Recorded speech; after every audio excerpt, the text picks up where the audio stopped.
But that's where most of the damage was, on the underbelly of the bike. If you notice right there where the wheel splashes water, and if you don't wipe it clean or dry it, it's going to eventually turn into rust. Same with the head too. So I went ahead and got rid of all that stuff that was accumulating on there. And I did this one as well. So all that's gone now. So again, that was all from the water bottle, scratching the frame and then water getting in there and eventually, you know, tearing the finish. Paint damage has been sanded now, and then I'll give it a primer and then give it a nice coat of that silver, clear coat it, and then polish it out, and it should come out pretty decent.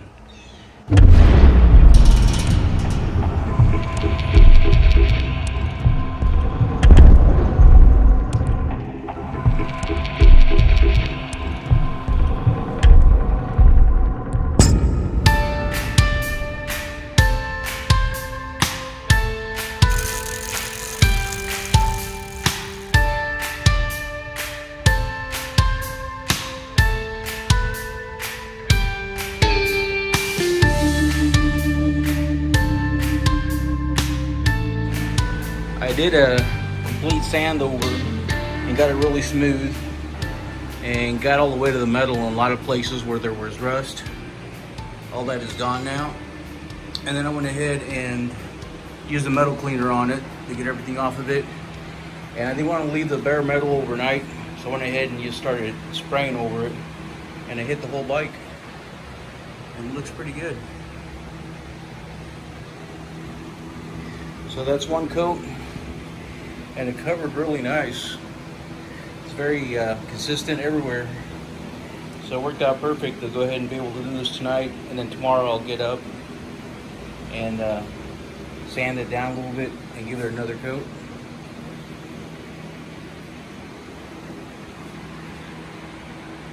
Yeah, that was really rusty right through there. All that rust is gone, the whole bottom area. The whole undercarriage now is taken care of. All these cable stops are nice and clean, rust free. Same with all these other ones. All right, second coat. Went ahead and sanded it down this morning. Got rid of any imperfections, and then gave it a second coat all over the place. So we'll let that dry, and then might as well do the fork. And this is a replacement fork I was telling you about. If you notice the color on it, it's just a little bit, it's pretty close to what the new color is. But the fact that this is a aged color, it's got that champagne type of color to it. It was darker than the original bike color as well. So it was going to be an issue to begin with. So, but I'm going to go ahead and hit this. I gave it a couple of coats, and then went on really smooth. This fork was really in good condition, so it was better than the fork that it originally came with. Besides the other one being bent, it was pretty chipped out and had rust on it as well. So this will work out great. But yeah, I was really lucky to be able to find the exact fork on eBay. I mean, what are the odds? I'm giving it a couple of coats of a couple of different finishes. This one right here is a metallic finish, and it's called aluminum, and this one's called metallic finish. They're both Rust-Oleum, and here's how they go on. So as you can see, this one right here, this metallic one, it's got that finish to it, and then this one here is more of a solid silver. So I gave the fork a coat of the smooth silver, kind of a metallic aluminum look, and then right now I just gave it a coat of that other finish that's called metallic, brilliant metallic. So we'll let this dry, and I like the way that looks. It's got a nice subtle sparkle, just like the original paint. And then once it dries, I'm going to give it a wet sand to smooth out any of the inconsistencies. There's not many, but any that there are, it'll smooth them out. And then I'll give it a clear coat, and then go ahead and do the wet sand on the clear coat, and then buff it out, and it'll look, you know, very much like factory finish. The frame. So I just covered up my bikes there. I'm not gonna do the whole tent thing. this paint goes on really light. You gotta excuse me, I got my mask on in case I sound muffled. But I went ahead and taped the badge again. I had mentioned I tried taking it off by going underneath to knock out the rivets on the other end, filing it down, but it really it wouldn't come out, so I just left it there, taped it.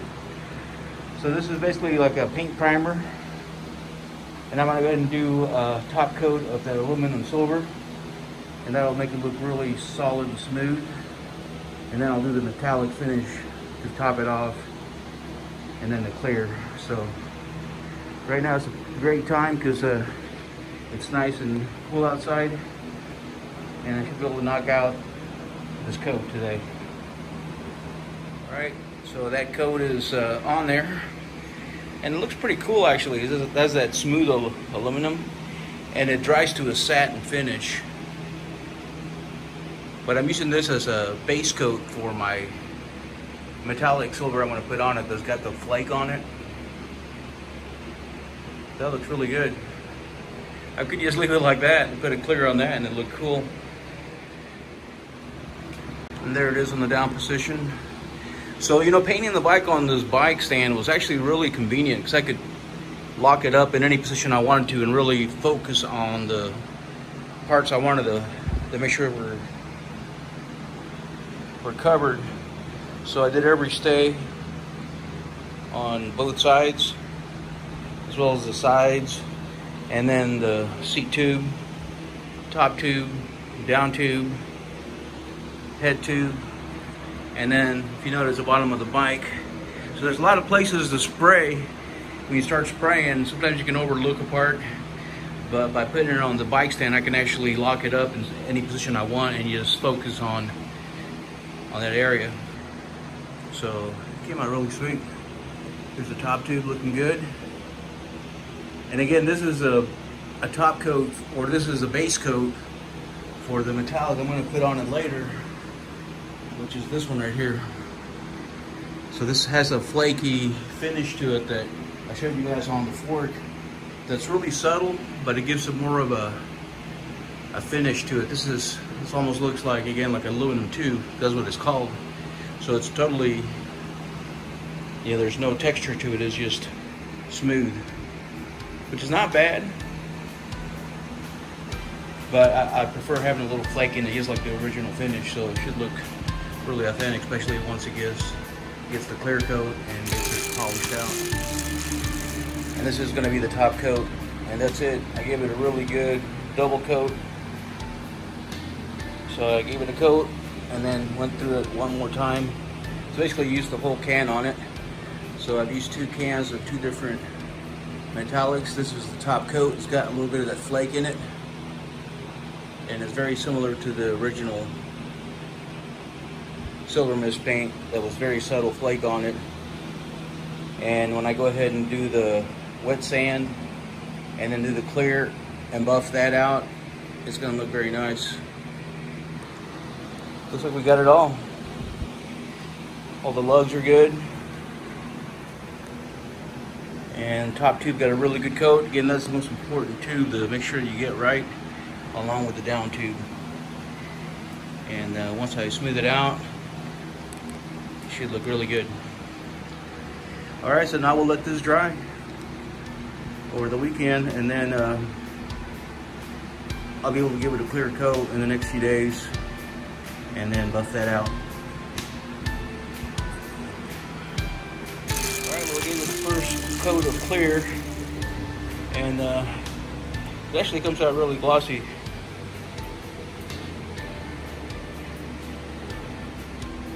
There's no orange peel, or at least not a whole bunch of it. I mean, I see just a little bit, and that's the part where we will take that wet sand and smooth it out and then polish it. So that'll look pretty good. I banged the paint a little bit right there. I was actually wearing my face mask, that plastic shield thing to keep the spray away from my eyes, and I was looking at the down tube, and I attached it with the top of the little helmet. So So I'll have to go back and sand that down, because that's just the clear. So that kind of made me mad. So we'll see. But yeah, overall it came out pretty good. And we'll let this sit for 48 hours. I gave it a really good coat, but I want to give it a whole other coat in a couple of days. See how the sparkle's coming through? So that should look pretty good. Also did a test with the fork. I basically just polished the top coat without any clear on it. It really comes out pretty good too. I don't know if you can see that very well, but it looks really good. It feels like super smooth. But I think the clear will give it just another layer of protection. And you know, it's already kind of shiny, so when I do the buffing on it, it's gonna really look factory. All right, I went ahead and gave the fork a really good clear coat on it. Came out really glossy. I could actually leave it like that, but if you feel it, you know, it feels a little rough. It looks great, but when you feel it, it doesn't feel smooth. So that's really what the wet sand and buffing is. It keeps it looking that shiny and even more, but it takes away that when you run your hand over it, it feels smooth, just like a, you know, finish does on a regular bike. So went on there really good. No runs, because this stuff will run on you if you don't, you know, keep it far enough, or if you spray too much in one place. So you just got to do really long, even strokes all the way through, from at least 10 to 12 inches away to get a nice layer. So that should look good. And the bike, I went ahead and if you can notice, is dulled down. I gave it a little wet sand all the way through after 2 coats. And then next day or two, I'm going to go ahead and give it a clear shot, because now it's real smooth to the touch. So the next 2 coats that I give it will be, you know, really on top of a smooth surface. So I'll make sure I have enough clear to do a really good buff and make it shine just like, you know, the factory finishes look. I think I'm done with the clear. I gave it a really good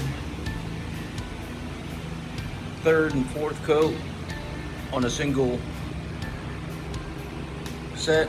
Again, I did the 2 coats originally a couple of days ago, and then did a very light wet sand just to smooth out some of the roughness in it. And then I just gave it 2 coats. And it went on pretty wet. Check that out.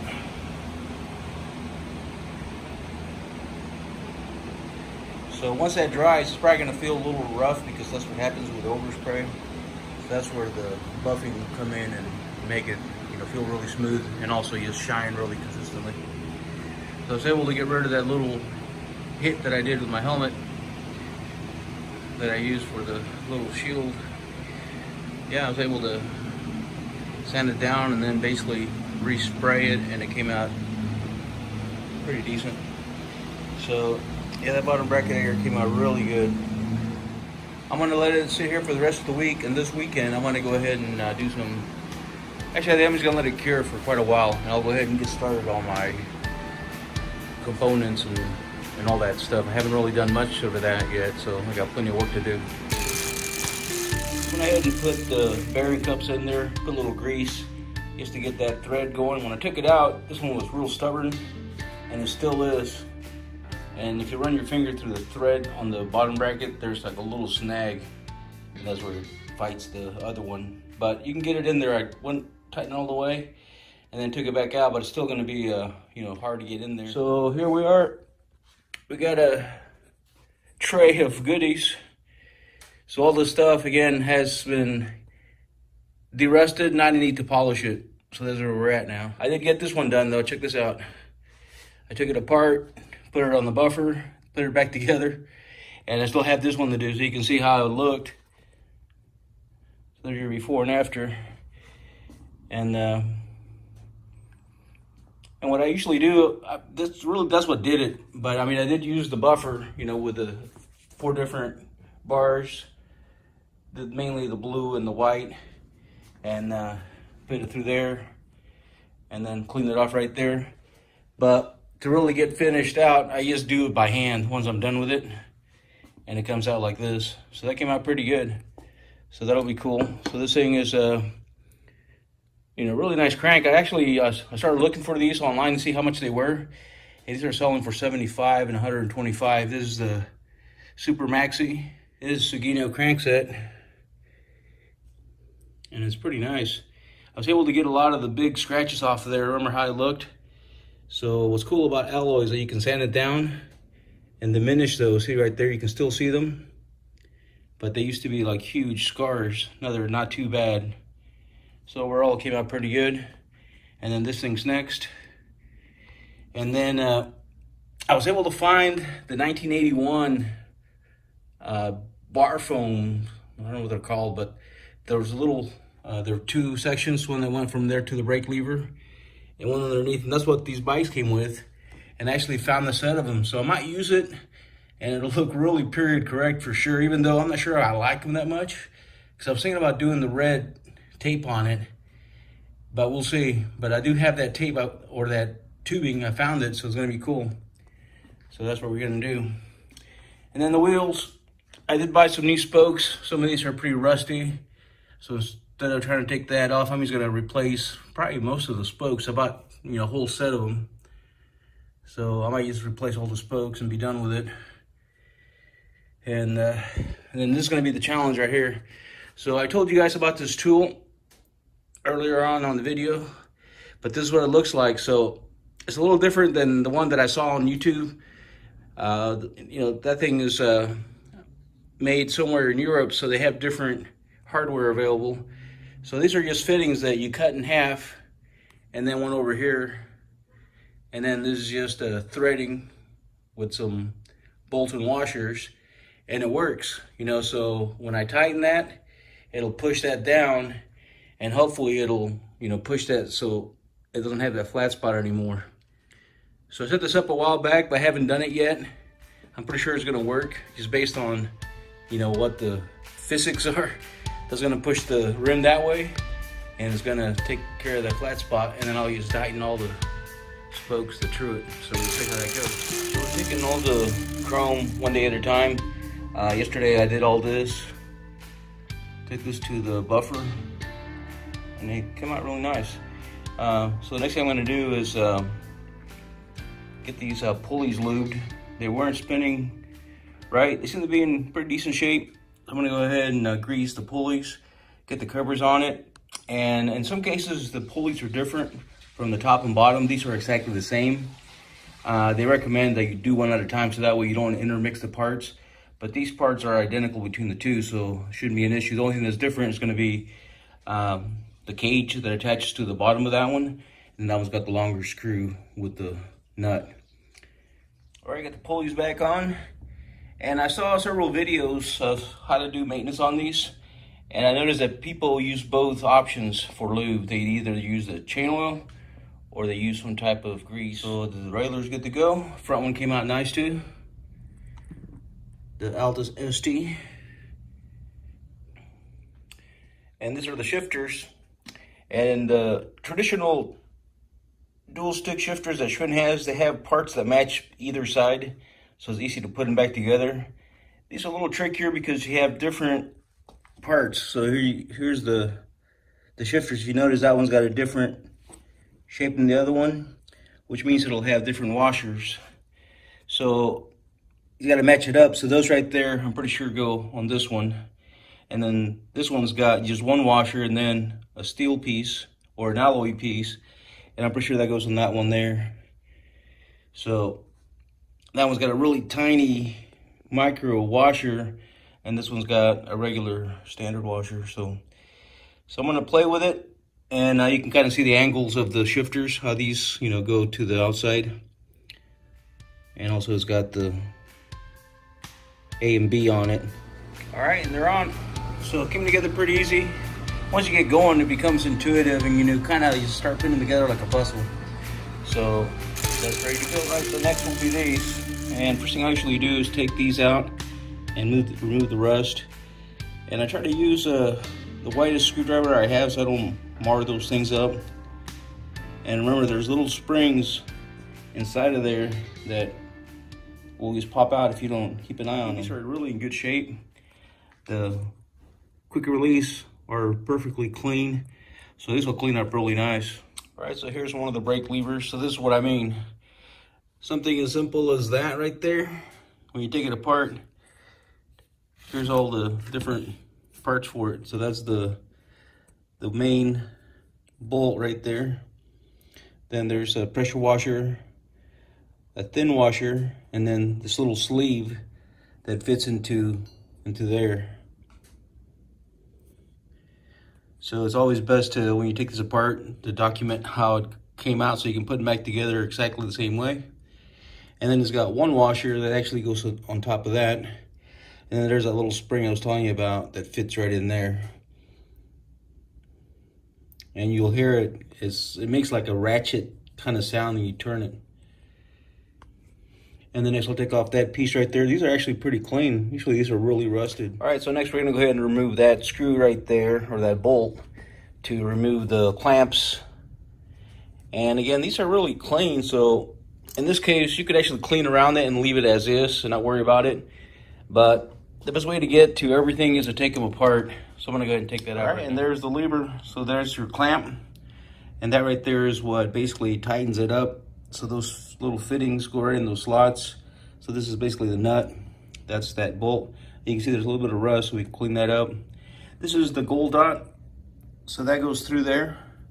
And then that goes in there. So it goes through there. It's got a couple of these little bushing washers that fit in onto each side. Like that. And then, of course, this is the main casing. And this is where you got your barrel adjuster. That goes right there. So, but again, when you take them apart like this, you can really thoroughly clean them. They look like new once you're done shining them up. This one's got the quick release on it right here. So you can let your cables loosen up and make adjustments. So, and I want to go ahead and put the smaller parts in this little jar here so I don't lose that spring. And meantime, I got all the other parts. This is paint thinner, degreasing these, and this is evaporust, getting the rust off. So I want to go ahead and move forward with this one.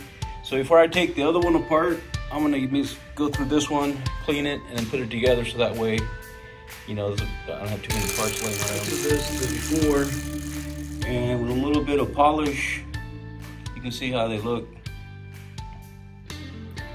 So this will come together really nice. So they come back to their original shine. So this is Schwinn approved. That's the second position lever. And then turns out these aren't even steel, so that's why they didn't rust. So every one that I seen, they always get pitted or rusted right there by the hole.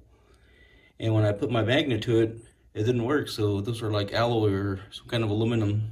So that's awesome. But they probably started doing that later on. Because all my early 70s have the steel ones that, you know, get pitted and rust. And see, that came out really sweet. So again, you can make, and that actually looks good. Like, you know, most people would just leave that alone because it looks nice, but this looks, you know, much better. And all I do is use my semi-chrome polish on it, but I do run it through here first, which is this. I go on here first with the blue, and then sometimes I use the white and then run it on this side. This is a soft one, and I just got a brand new one that's really fluffy and really brings out the shine. And then I just hand polish it to finish it off with just, again, some semi-chrome. Sometimes I use a paper towel. See how it turns black? That's when it really shines. So that's how you get that nice and polished. So that one's all done. I went ahead and put it all together so I don't lose any of the parts. I normally don't put that second position lever on until I actually install the brakes on the handlebar, do the tape. But I just want to make sure I didn't lose anything and put it all together, including a little spring. So this one's next. Again, we'll get rid of that rust right there. See how it came out with a little evaporust. So, but yeah, I'm really glad those clamps are actually non-rustable. So that's pretty cool. So we'll get that one cleaned off and then we'll be done with the brake levers. So those are gonna be next. And I'm considering using a different set. These are the ones that have the white label Schwinn Le Tour logo on it. They're made by Decals, made in Japan, and actually have a set of red ones that look really cool. They have the Decals logo on them, and that might look really cool on that silver, but we'll see. They're brand new, you know, new old stock, so we'll see how that goes. But I'll go ahead and continue to take this apart, let those soak overnight, and then I'll come back tomorrow after work, put that together, and then we'll attach the brakes. Check this out. Never seen one of these broken like that before. That's probably the same impact that caused that fork to bend, but it was weird. There's no damage on the lever itself. Like you think that this would be bent somewhere. No damage at all on it anywhere, but that thing got cracked. Good news is I buy these every time I see them, so I'll probably just grab one from one of these sets. Check this out. This one's a brand new one right here. This is new old stock. Never been on a bike. Still got the Schwinn stuff on it, including instructions on how to install them. So this is pretty cool right here. And I got these for a really good price too. So like I said, I'm always surfing eBay for Schwinn parts, and I buy them in advance.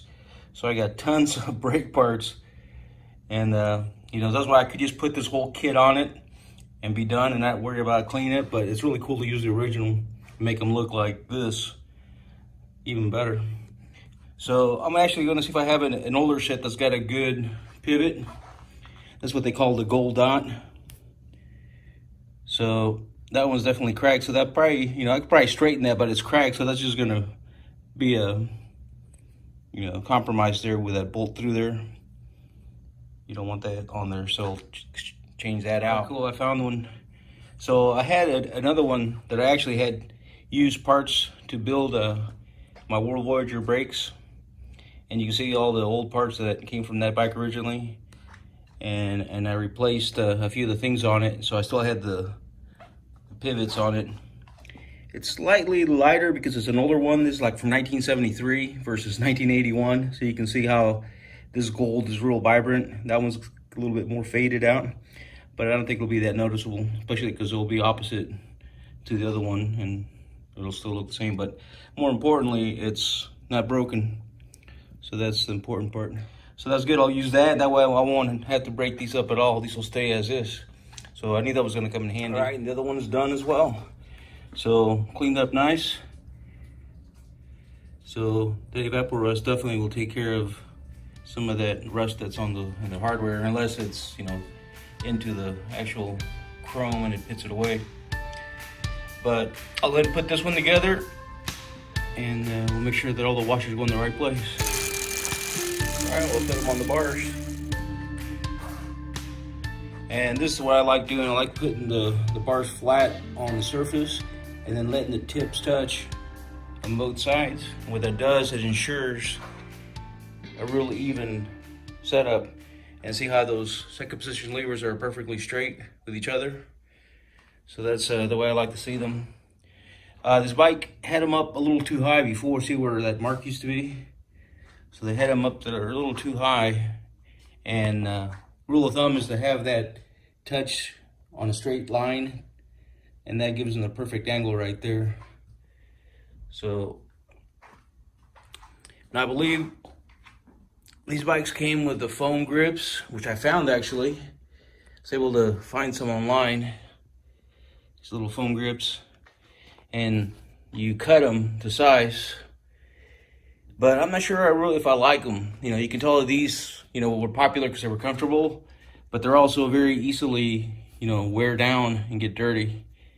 So people probably replaced them as they wore down. And I'm really considering using the red Flex-On bar tape on this bike. It'll look really cool on the silver paint. So I'm gonna test it out and see how I like it. Otherwise, I'll put a black bar tape as well because I like the black too.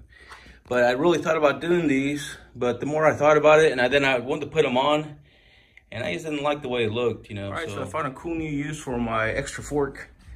I just put the fork right there on my vise with the soft jaws, and then I can actually just put that right in there because that is the steer tube, and tighten it as much as I want, and that way I can go ahead and work with these and you know, put the tape on it. But yeah, that looks pretty good right there. So I think I'm gonna put the bar tape on it tomorrow, and then you know, have it ready to mount. So I decided to go ahead and go with the red Flex-On tape. So that's that Schwinn approved tape that was put on all 10 speeds to match the color of the frame. And red was used on, you know, different applications, but I think that'll look best against that other color. So here's how this comes. It comes in a roll of 2.5 yards per roll, and it comes with the end caps. And I got this for a really good deal, $10 for all this. And normally these things will sell for like 20 bucks. So I scored on like 4 of these, even though I didn't need that much red. That's why I want to use this, because I have red. But I think the red will look really cool on this frame. Check this out. You know, so the bar tape right here is gonna pop. So that'll look cool. And then of course, you know, this has all that red trim. So that'll definitely look cool. So I'm gonna go for it. I think it'll be more durable than the foam that I had originally thought about putting back on. But when I started putting it on, I could see how that could become, you know, very dirty and would wear down quickly. So let's go ahead and roll this on. So first thing I'm gonna do is actually take off the dual position levers to be able to work around it. And I am gonna tape a strip right there on the side there to give it that full wrap effect. So let me go ahead and get that ready. All right, so here's a mock wrap that I did just to kind of show you how this looks. So basically, that's the full wrap effect that was very popular with the Schwinn dealers. There was a lot of different ways that they did it, because these were done by the dealership. Depending on who was working that day wrapping bars, you get a different look. But this is probably the most classic, popular one that you see on a lot of the 70s bikes. So this is what I call it, the full wrap. And just to show you, with this one it's a little different, because normally you start like 2 inches from the stem, because this has that crest little inlay. It's only like over 1 inch, so you're gonna really have to stretch your tape to make it work. So I start back here and tape it to secure the loop, and then do a full loop and go all the way around, and then work my way all the way to here. But I like to pre-wrap that first area so you can see how it'll look once it's done. So, and here's what's underneath that, basically. You know, so basically I just kind of did a quick little mini wrap just to, so here's how, what's underneath it to get that look. Basically put 2 pieces. Keep moving this phone around, sorry guys. So like that. So this does go all the way around, and then that goes there. So that gives you a really good way of, you know, creating that same V effect, but because that's there, it'll, you know, make it look like full wrap. And then I'm gonna do the same thing over here. Put one right there, and that'll look really cool. So that's how I'm gonna do it. All right, that side's done. And again, it's 2.5 yards. And I really had to stretch it to make it all the way to the end. I had to actually re-wrap this last part a couple of times to make it reach, and it did just perfectly. So I got a nice tuck and pretty good coverage overall. But there's that full wrap.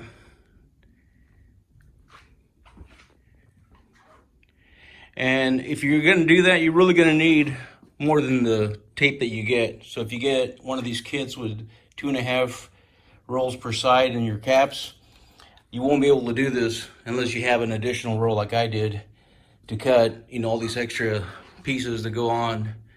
You know, so again, this is kind of an option. It's not required. But if you like this look, which it actually took me a while to really like it. I prefer the V look because it shows more chrome. But, you know, this is a really traditional and classic, so I went with it. All right, so we'll do the other side now. And again, I always like to start by taping it on that side and wrapping it going this way. Okay, so that's how your roll's gonna go. And notice how I kind of pulled away from the center there. Once I went around once, then I pulled away just about that much, and then started just making my way around. So we'll do the same thing over here. The other thing I like doing is using these little rubber bands to hold up the levers so they don't flop down when you're trying to go around, and it makes a big difference. All right, so we'll go ahead and get started. So make sure that your tape is nice and secure back here, and then pull it pretty tight the first time around, And see, I bring it almost all the way around, so that way make sure it covers everything. And then I start pulling away to match that exact same one right there. And there it is. And then at this point, you can start wrapping a little bit less than half of the tape. And in this particular case, I have to get right to 1/3 really quick, because we only have a limited amount of tape, and usually we start about here, so we already used one too many loops. So again, keep it really tight, snug, and keep those turns really consistent and symmetrically. So on turns here is where you got to make sure that you don't open up so much that you show chrome, and always be checking for that, you know, make sure that you didn't get all the way to the end and all of a sudden you got chrome slits going. So far so good.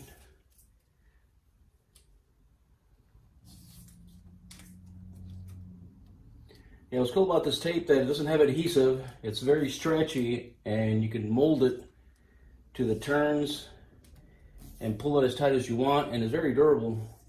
I mean, don't pull it so hard that you snap it.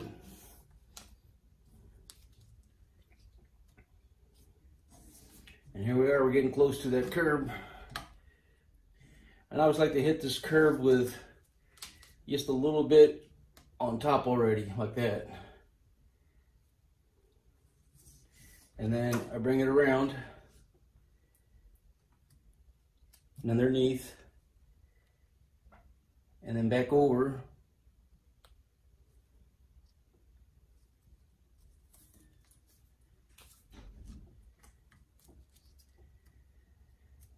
And this is your final here to take it home.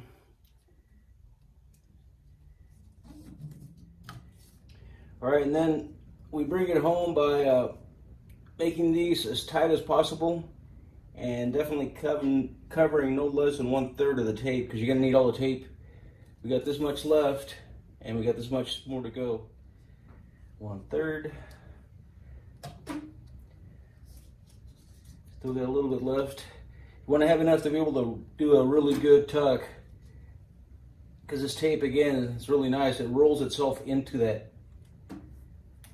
area when you start going. Oh boy, it's getting close. Here we go. I think I'm gonna have enough. So right there, see? So it kind of just folds itself into the end there, and then you just gotta hang on to a little bit of it right there, and then tuck it, and it'll give itself like a nice little seamless tuck. And then you can take your end cap, and that'll also help you even out that perimeter. All right, there we go. Done deal. All right, and there's the other side. And came out really nice. And I don't see any chrome showing. Usually the chrome will show up right here on these curves. All right, and they're done. So came out pretty good. Nice tight wrap. Love the color on here.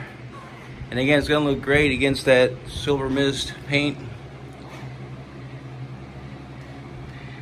And these will last and stay clean longer. And maybe at some point I might do that foam thing, but I think I'm really gonna like the way that this is gonna look. All right, so using some wet sanding. I started out with 800, then I went to 1500, and then I just ended with 2000. And then I'll go ahead and do the rubbing compound, which is this red clay. And that kind of gets rid of all those scratches that you do with the sandpaper. And then this is the white polishing, and it comes out pretty good. So this is wet sanded right here. You can see it's got a dullish, flat look to it. So I went ahead and gave it a wet sand all the way through. And then these I just finished off. So I did the stays, and it came out pretty good. And it feels really smooth to the touch. And again, it's just like a factory finish the way it gleams and looks. So and also it'll be a great smooth surface for the decals to stick to.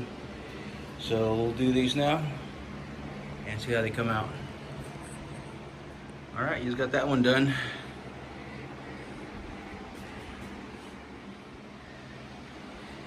Yeah, so you can see it definitely gleaming now. So it feels really smooth to the touch too, so that's the cool part about it. It feels just like a waxed car. All right, I think we got the whole frame now.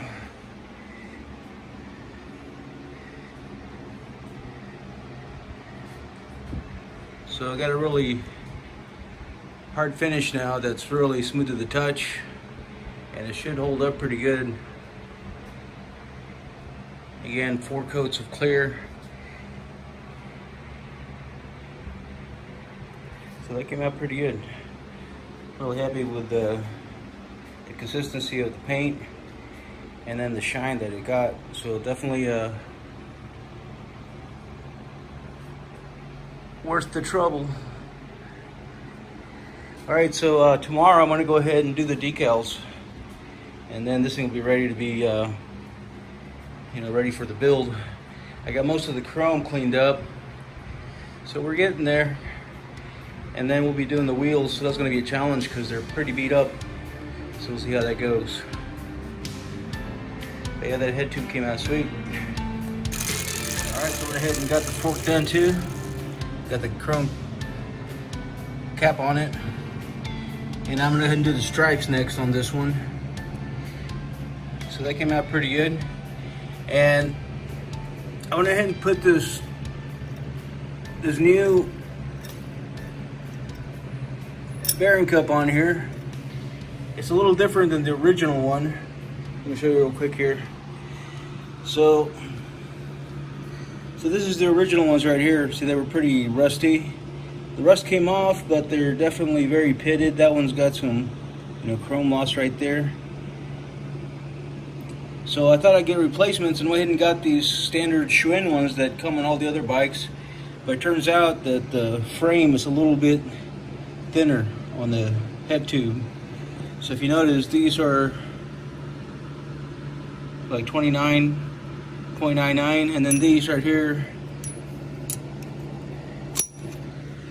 are like 32, so much wider. So I was able to get these, and these are exactly the same size as that one is as far as the cup. Even though the bearing part of it is a little smaller, but it'll work. I already tried it out. So basically, this comes with a cage bearings, which I'm going to go ahead and use. And those go in there.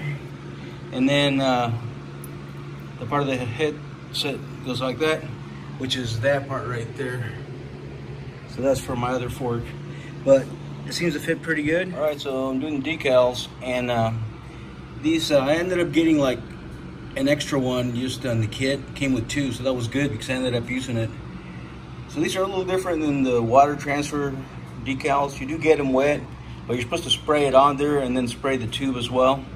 So I did a little test first just to see how it would work with the extra. And this is actually one that I put on, but I scratched it up right there. So I took it off, and then, luckily I had an extra one, and I was able to do it. So here's how it came out. So it looks pretty good. I was able to get the seams in the inside of the fork. All right, got the first decal on. So that's the Schwinn quality decal with the made in Japan verbiage on it. Came out nice and straight. So I did lower it just a hair from where it was originally, and that came out nice. Before it was right up next to that point, and it seemed like it was kind of crowded. So now the next stripe will go right underneath this one, and it should look good. All right, so these decals are a little different. These you peel off, and then you wet the sticky side and spray some water on the tube and on the decal with a little bit of Dawn soap, just a drop. And then they go on like this. And then you kind of just squeegee out the water and then let that sit for, they say, about 15 to 20 minutes to a half hour. So I'm just gonna let it sit there so that way when you peel off that backing, it'll leave that decal on the tube. So I'm just gonna let it sit there for a while, and then I'll come back and peel those off. So that's a 1020 tubing decal, and the extra light Schwinn decal. So that will do it, and then we'll do the 2 stripes which go right there. So I'm going to do a measurement to see exactly how far apart. All right, we got the 1020 decal and the extra light decal as well. So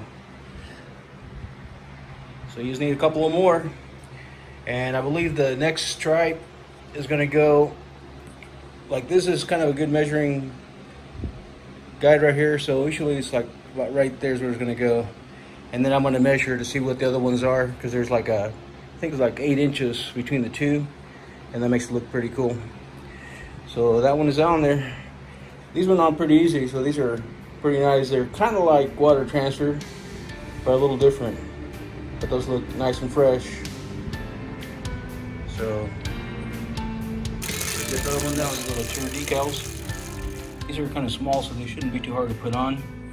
As always, I got the water prepped out here, and it's pretty hot, so I'm letting it cool down to, you know, like a warm temperature. And I measured it out before I took them off. That's exactly 2 inches, and the decal is going to be centered right on that cutaway of that lug. So the decal should land right about here, like that. So I should put it right where it was, 2 inches from the lug, right in the middle of the lug. And it's basically, again, this one is not up on top of the tube like some of the other ones are. This one's like almost, there it is, exactly where it was. So again, 2 inches from the curb of that lug, and very straight. So now we're gonna go ahead and flip it over to the other side and do the same thing. Got the decal waiting, and then we'll put it in that warm water for, I did it 4 minutes. I decided I might as well let it sit there for an extra minute, and then I took it out and it was already coming off. So all right, we'll let it sit there for 4 minutes, and then we'll pull it out and let it sit for about a couple to 3 minutes. Then we'll put it on. All right, other side went on nice as well. Perfect.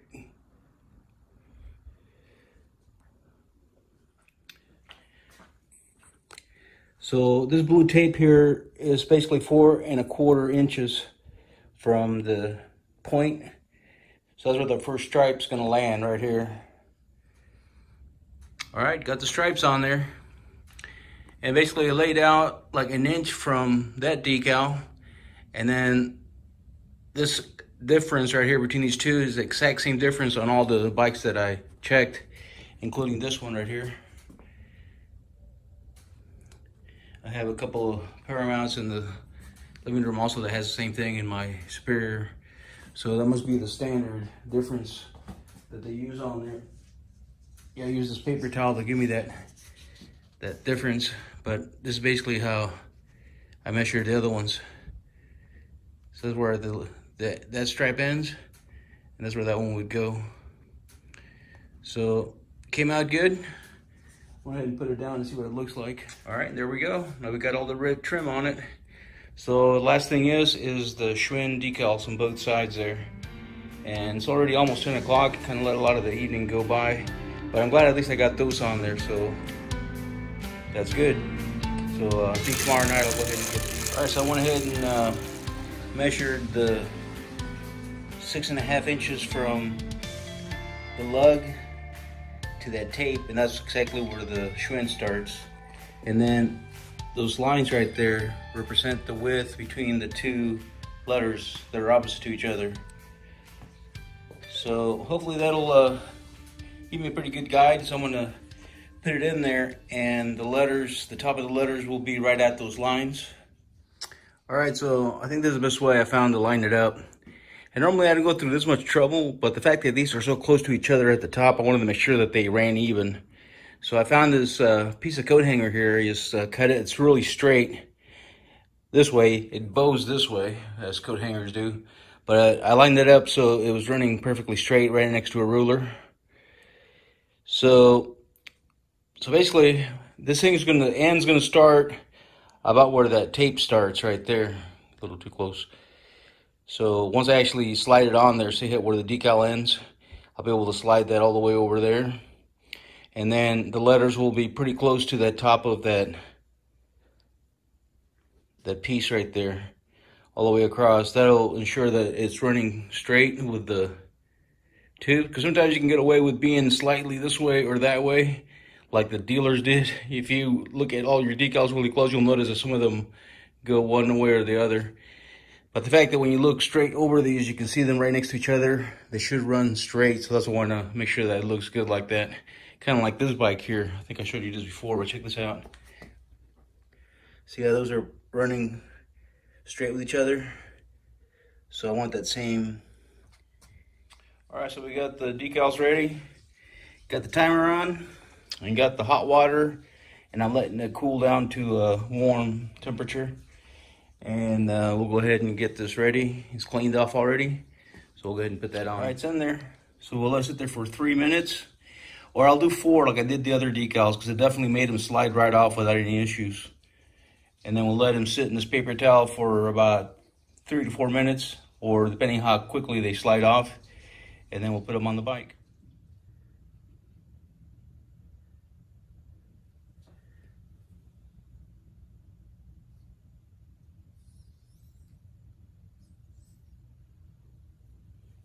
All right, then once it's on there where you want it, just smooth it out, get this a very soft, lint-free cloth,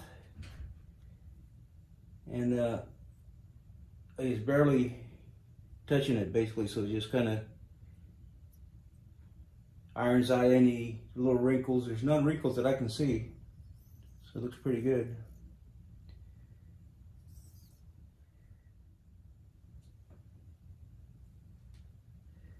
That's about where I want it.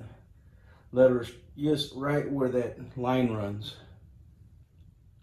So that's the way I've been doing it now. I've been doing 4 minutes in warm water, and then taking it out for a couple of minutes. They say 4 minutes, but I feel like after 4 minutes the decal doesn't move around as much. Oh, and there's the alarm.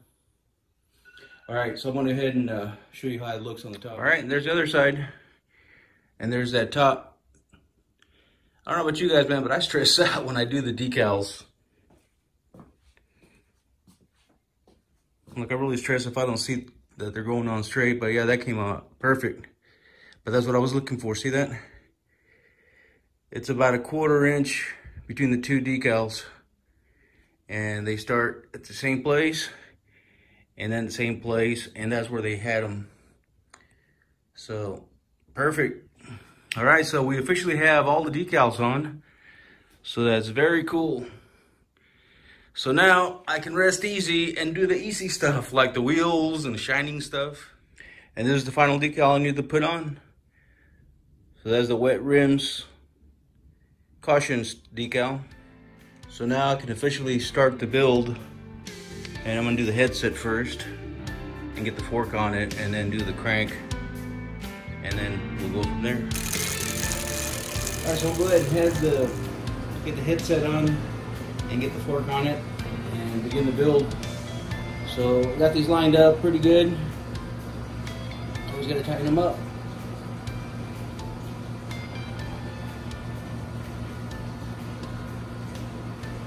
Going in nice and even.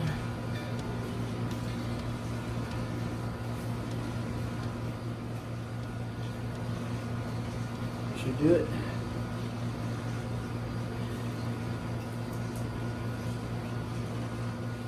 Alright, so here's a quick demonstration on how the fork goes on. It's pretty easy, really. So anyway, the fork came out really sweet. Got stripes on it. So basically the bearings are going to go face down on that top one, and then these ones go face up so they can go against this cup. So we're going to do this without grease, just to show you how easy it is. So again, this would be packed with grease, along with some grease here, packed with some grease up there as well. This just goes right through the stirrer tube.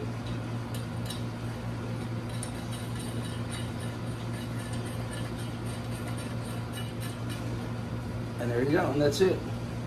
And again, this is tightened by hand, and you want to just get it tightened up where there's no play, and it turns, you know, nicely. So there it is with no grease at all. So that's pretty easy, really. And then next would come your dual stick shifters, and those have a little groove right there, like a key washer, and that goes right in there. and then you got your lock nut. And this does go clockwise. And then you tighten this one really tight. So we'll go ahead and put some grease in it and lock it up. All right, very cool. So there's the fork, matching stripes.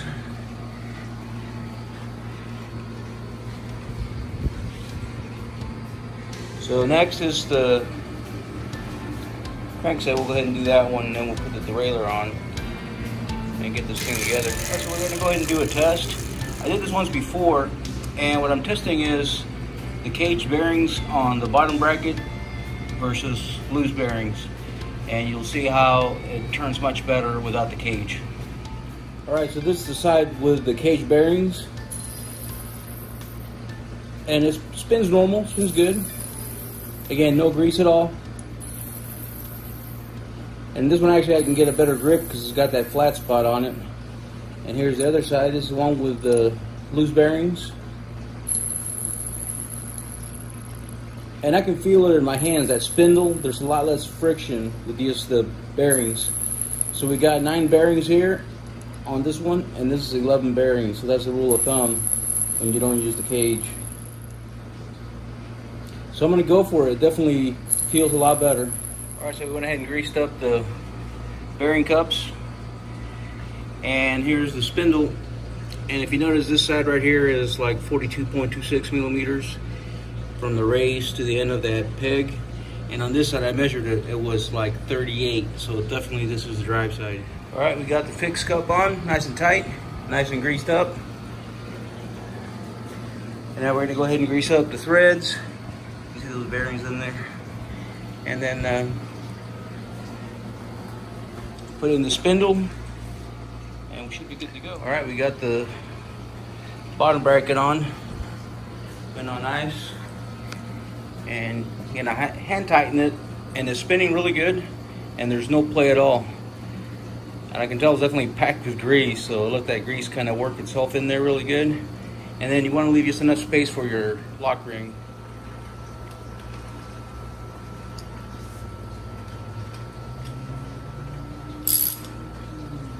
You want to get this pretty tight, and tighten it, we'll push it to where it needs to be.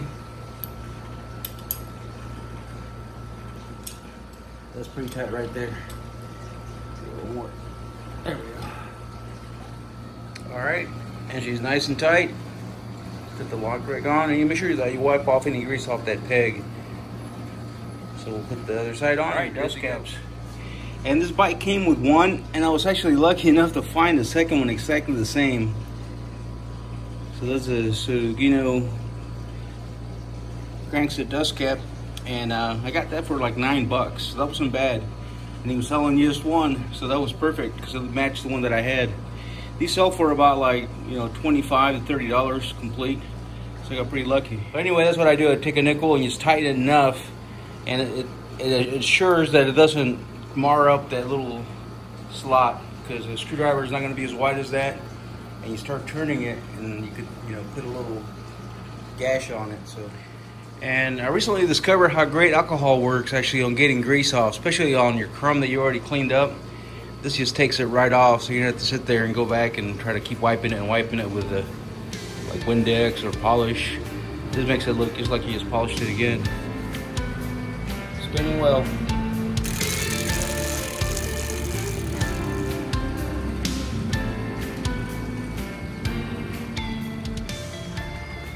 And let's just make sure it's lined up on the slot. And just tighten it real good.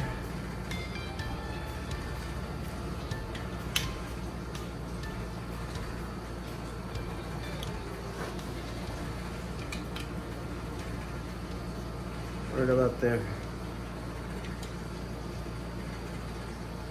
All right, perfect. All right, so I set it up pretty much where I think it's going to go. It's probably going to be about there. It might go a little bit lower depending on how the chain clears. So I'm just going to tighten it barely.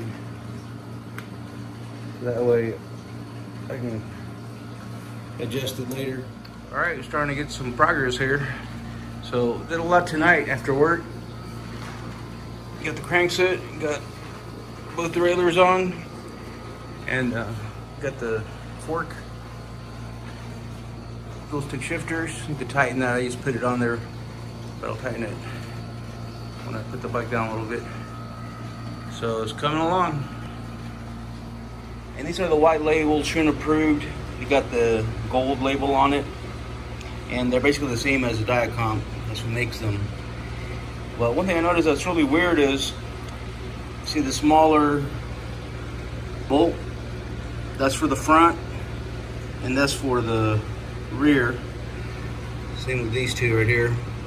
But if you notice, every brake system that I have, you always have the front one being shorter. And I just checked all my bikes, and that's the way they all are. And this one, for some reason, has two front brakes on it, so they're the same length. I don't see any difference in the length of those. As you can see right here, clearly it's a huge difference. So I want to put these on because I like the way that the Diacomp Red is going to look on that bike, and they're brand new and super clean. These I can make look just as good, but I'm kind of concerned about that not being an actual rear brake, so that's weird. So I'm going to put those on and see how that works out. And then these came with the black brake pads. I'm going to go ahead and go with the red traditional Schwinn one. So this is the red Diacomp brake caliper, and it looks really cool. Besides it being a new old stock, the red really looks great on this bike versus that faded yellow goldish Schwinn approved label. So I think I'm going to go with that. Now, I'm trying to decide if I want to put the reflectors on it. I'm always a stickler about putting everything that came on the bike from, you know, the factory. I am going to probably modify the saddle. I'm not crazy about the saddle that came on this bike, so I ordered a couple, see which one I like better. But anyway, here are the reflectors. I already cleaned the hardware for one of them. You can see how it was and how it looks now. And it comes with the clear on the front and then the red on the back. And these basically cradle over the brake, so they kind of, you know, cover the front part of it. So I might just go with it just because I have them and it is period correct to the bike. So, but I'll play with it tomorrow and see how I like it. All right, and there it is. So that's how that goes on. It goes underneath the brake and then right onto that bracket.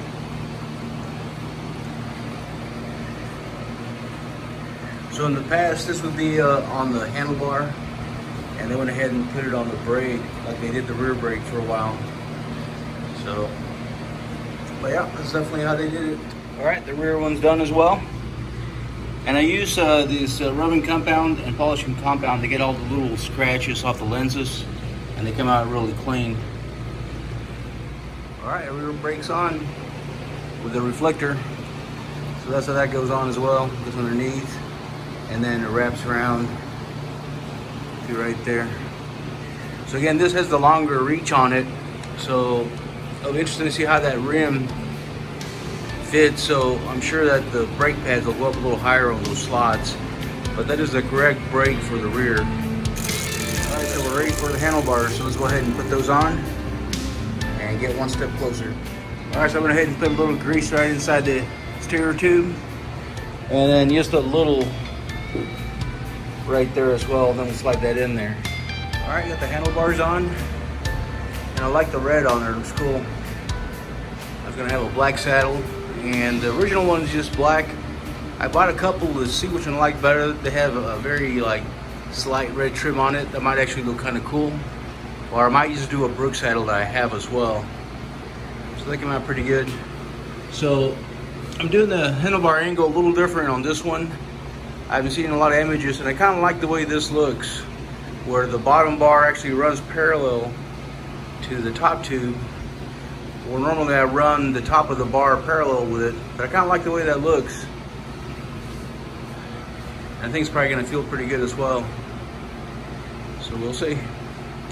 All right, well, next thing is going to be basically the cables. All right, so I went ahead and staged all the outer cables, make sure they fit.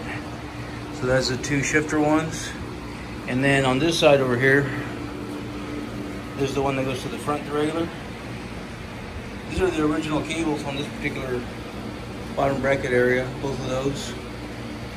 These I actually was able to replace with some very authentic looking ones. It's kind of a really cool silver. The only thing that doesn't have is the Shimano logos on it, but they were kind of rusty and broken up, so I decided to go ahead and change them out. So these cables are original there. And then I also switched this one out too and trimmed it just a little bit. It was a little too long. That loop was kind of going up high. It was like coming almost up to here. Here's all the cables. So these are the inner wire for the derailleurs. I've been using the 65-inch. However, I was able to find a really good deal on these. Check it out. These are here, which are the guys who made the Schwinn Le Tour cables. And the thing I like about them is they got that small pancake head. See what I'm talking about right here? And that's exactly what you need to go into those shifter slots. But these are 10 of them for like 10 bucks. It was a really good deal. They appear to be a little bit shorter, so I'm gonna try them and see how they work.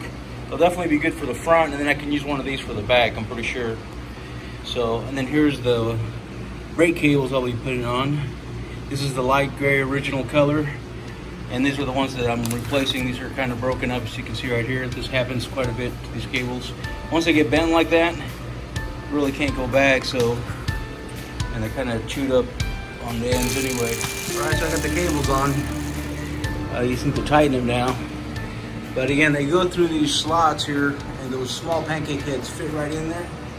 And then they come around this way, through those cable stops, through that cable right there. And again, I did lube all those areas. And then this connects back here, like that. So that one's done. I do need to adjust the derailleur to make sure. I took a picture of it, and I'm gonna go find it to see the, and that's probably where it should be, but I'm gonna look at it real close and see how it compares. Now this one here, same thing. It goes through this slot, through here, cable stop, and then through that small cable right there on the bottom bracket, and then right through here to this cable loop, and this one connects back here like this. So before I tighten that, I'm going to go ahead and add my chainstay protector, because that cable's like right on that chainstay right there, and it was kind of scratched up before I painted the bike, and that's why, because that thing's like basically laying on it. Once you pull on it, it's going to give it some room, but when you relax, it's going to come down. And it's a shifter, so that's going to definitely take some. So I do have my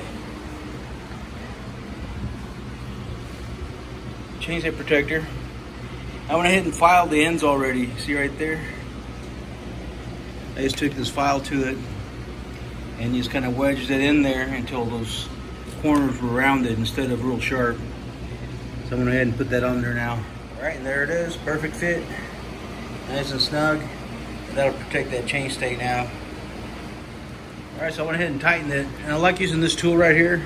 It's pretty cool. It kind of pinches the cable right there, and then you can. This is actually upside down from how you would use it like this.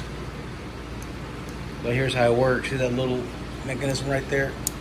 How that pinches the cable, and then it lets you hold it and tighten it. So I pulled on it just enough to give it a. I always talk about how you just make this about as tight as a guitar string, and then make sure that your derailleur's at the top of the top position next to the handlebar, and then you can test it, and you should see the movement, and that's what it should do.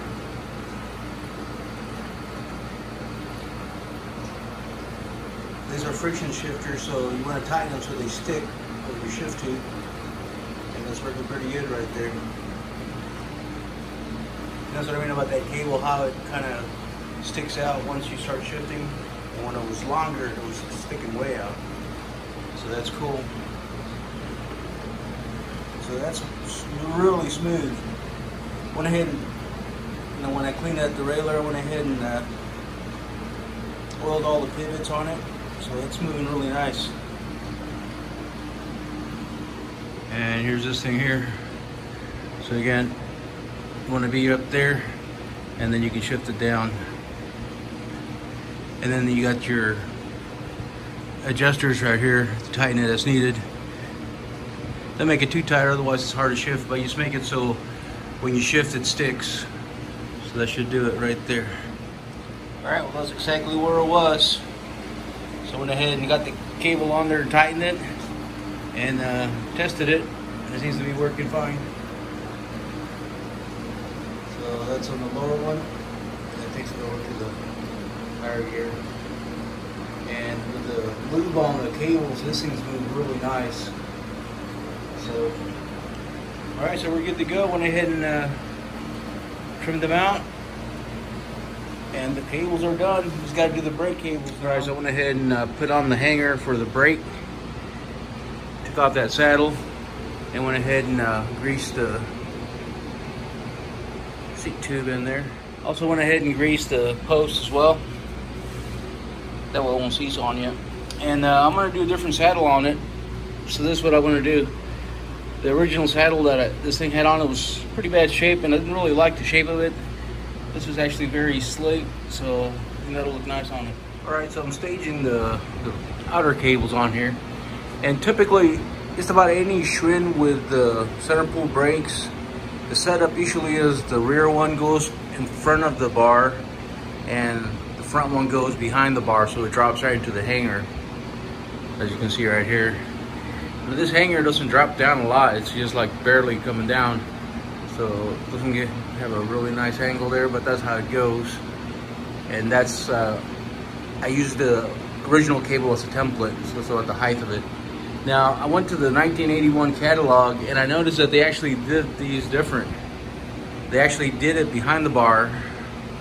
And I think the reason why they did that is because anytime I see these kind of bikes with a crest on the handlebars, I think they want to show it off, so they don't put it in front of it. So I'm going to try that and see how it looks based on what the catalog looks like. But anyway, I just staged these at the correct length this time. I cut off a little bit more on both, and this gives it a nice shorter arch. Looks really good like that. And this is the way that the catalog showed it. So it did go behind the bar, and it went inside that shifter, but not inside the cables. So it doesn't go inside the cables, it still comes out on that side like that. So that's how it should look, just based on what I saw in the catalog images. So it goes over that inside part right there. And then it looks pretty even from back here as well. All right, so I got the brake cables on. And I just kind of put them up there because they're gonna change once you get the wheel on it. And this thing is pinched a little bit through there, so you really can't test them right now, but they're on and they're secure. You know, and I don't want to really press on it because I don't really have that as tight right now because it's going to change once I actually put the wheel in it. But that's pretty close to where the wheel is as far as the width. So the rim would probably fit in there and be pretty close. But until I get the actual rim in there, I'll adjust it accordingly. So all the cables are definitely on now. So next is the wheels. So that's going to be a pretty long project. As you can see, I'm going to be replacing some of these spokes. There's quite a few really bad ones. This chrome's going to clean up nice, and I will be putting on the traditional gum walls on it that it came with. This one here is a little rough though, so this is going to be a challenge for sure.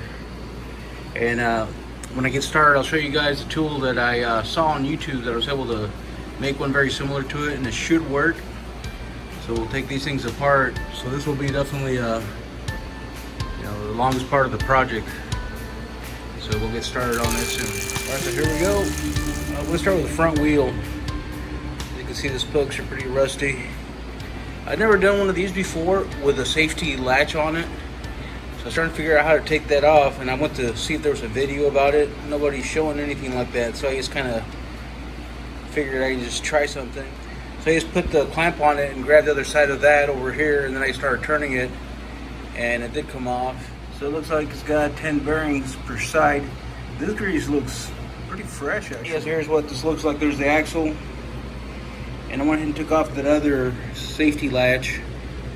This one's missing a washer, I noticed. So maybe they did get serviced and somebody lost one of those washers. See the one right there?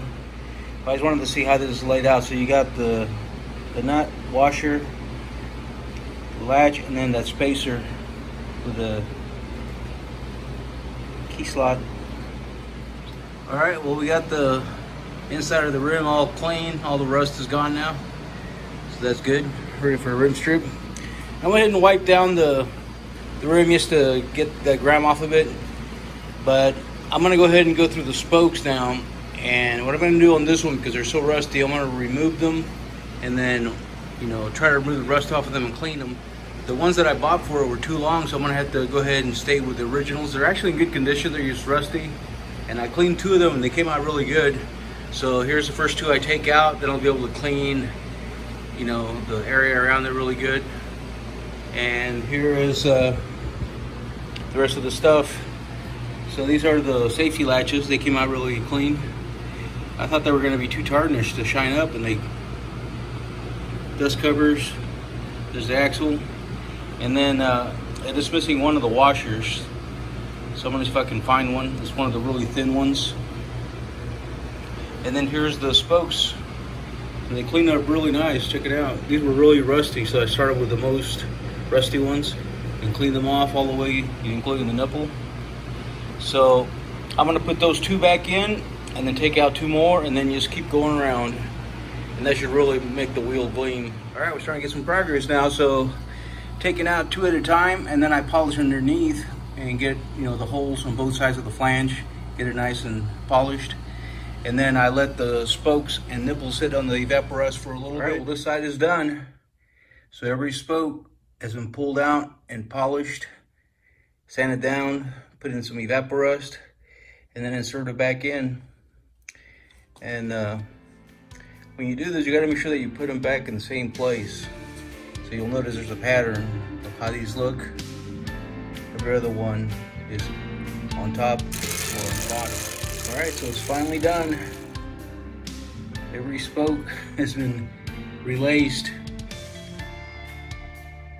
I think that's probably the most I've worked on a wheel ever. I actually clean them while they're on there, but taking them out really makes a big difference. I think I'm gonna start doing that. It's a lot more work, but looks like a brand new wheel. So every nipple has been polished all the way around. So looks like brand new spokes. Hub shined up nice. So tomorrow I'll go ahead and do the bearings, axle, and should be done with the front wheel. All right, I went ahead and put that safety latch on there. And it turns out I made a washer and everything. When I put it on there, it binded. So apparently that side does not need a washer. So I can just get rid of that one that I made. And then that one should go on the other side. So basically that little key washer right there goes inside of here. See, it fits right in there, and that's what makes it spin. So when you got this on, you know, it spins around like that. And then these right here is what catch that latch. So when this goes in here like this, it catches it like that. So just in case a quick release gives out, this still will hang on to the wheel. All right, got the bearing set out. So this one's gonna take 3/16 for the front, and there was 10 on each side. So we got the grease ready, and we go ahead and pack them up. All right, so we got the layer of grease and 10 bearings on that side. And this is gonna be the left side based on the script on the hub reads forward. So if you're facing the bike, you will be able to read. All right, then I put the dust cover and went ahead and put that axle through there. Got both sides done, so let's go ahead and see how it spins.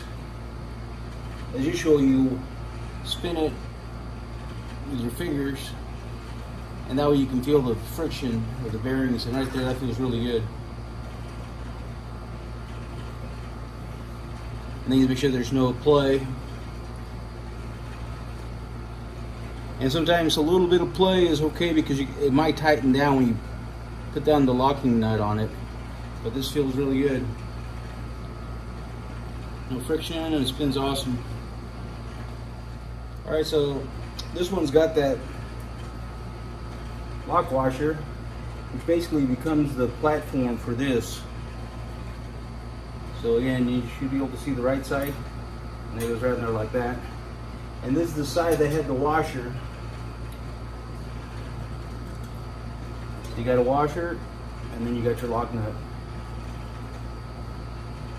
And we're going to tighten this just like you would any lock nut, holding the bottom of that other one. All right, so I finally got it where I want it, nice and tight, no play at all, and it spins great with no bearing friction. All right, so now we can go ahead and true it up. All right, so went ahead and loosened all the spokes. Tomorrow I'm getting a new tool that basically measures the tension on each spoke. That way they'll be, you know, done correctly. Right now that's completely loose, and you can see the rim's just pretty straight on its own. I went ahead and put some of that Loctite rust dissolver to get started on that rust that was right there. It was pretty bad. So I'll be taking all these spokes out one by one. Again, this is the one that's got that big nasty gash on it. I think I can straighten that out for the most part on the vice grip right there. You straighten out that. But the bad part is that it's got a flat spot as well, as you can see right there. And that's where this tool is going to come in handy. So this right here goes on the hub, and this goes on the rim. And then when you crank that, it opens it up, and it should push this out so it's not flat any longer. So we'll see. So we'll go ahead and remove the freewheel while we're waiting for the tension tool. So I already listened to hit a hammer to it, and then it came right out. So now we'll just take this off. There we go. Well, that's actually pretty clean. So this is a cool, lighter steel freewheel. So this will look real nice. I'm going to clean this up. It should look good. So these little small spoke protectors, that should clean up pretty good. This actually, the back one looks better than the front one did. I guess because this, you know, grease is around it, so it protects from rust a little bit. All right, so we got the spoke protector and a little evaporizer getting the back cleaned off, and it looks like the freewheel's pretty much toast. Besides turning pretty crappy, which could be fixed, it's got broken teeth all over the place. So I'm gonna go on the hunt for one, because this one's a really cool color, and this kind of makes that freewheel look cool. All right, so that cleaned up really nice. So you won't see the front of it. What you see on these bikes the most is the back through the spokes, and that's really clean, no rust. I saw somebody sell one of these for 30 bucks on eBay. This is like a gold colored sprocket, which was pretty cool. I was able to find one just like it, except it's you know, not from this era, but it looks the same. It doesn't have this guard here, which basically keeps the chain from going into, you know, the axle. But it's basically the same size, 14 through 28, and it looks the same gold color, so that'll look, you know, pretty authentic on the bike. Tires tube off, and this seems to be a replacement rim strip, and look, it wasn't centered in a big portion of the rim right about there. See that? So the spokes were making contact with the tube there, but it was holding air. So the first thing I'm gonna do is straighten out that. See how that's crooked? And then it also made it flat. So if you turn it, see that right there? So that's kind of a big one. Let's see if I can get that fixed. So I got all the stuff off of there. Now I'm gonna go ahead and do my routine where I do some of this Loctite. But I like brushing on a layer of this and leaving it overnight. And you can't see much rust on it anymore because I think I scraped most of it off when I was, you know, cleaning it. But it's still there. So I'm gonna go ahead and put it on there, and then tomorrow I'll do one more scrub down there, and it'll, you know, get it nice and polished. All right, so I got it nice and clean, polished it out. And I think I'm gonna go ahead and set this up now. So this is the tool I created based on a YouTube video that I watched. Mine's a little different than the one that's on that video. It's from the UK, so he found different parts. I got everything right here at Home Depot. And this is basically like irrigation tubing that you cut right there on both sides. And it creates a fitting for your hub and your rim. And all of this is just some continuous threading like this. You can get these at the hardware store. And then some pipes like this. And then I just cut it to fit. So I'm gonna go ahead and put it on there. So what I did already is, let's go to that spot. Here it is. So I removed the spokes right where that damage is. And then I'm gonna put one end on the hub and then the other end over here. And then crank it and see how it works. All right, so that's how it fits. So if you notice that first piece goes right into the hub right there, and it's a nice snug fit. So when you cut these, you got to cut them to size. And then on this side, this hugs this like this, so this will slide off a bit. Because initially I was thinking about doing something like this. See, I put a bolt in there and then put that on there, and that would have pushed it nice. But I thought this might slip off that rounded. So this right here kind of keeps it centered. And then to protect the rim and actually give it more pressure, I put a couple of hose washers in there, like that. And that gives it like a nice flat surface. So now all I gotta do is crank it. And by cranking it down is gonna expand and push this out, and hopefully it'll straighten it out, you know, to where it needs to be. If you notice, I put it right where that bend is. That's where the flat spot is. So let's give it a try. All right, well, it looks a little better. If you see right here where the dent used to be, it looks a little straighter now. It used to be really dented there, so just pushing on it made that actually straighten out. And I'll still put it on the vice grip and play with it a little bit, but it seems to be better.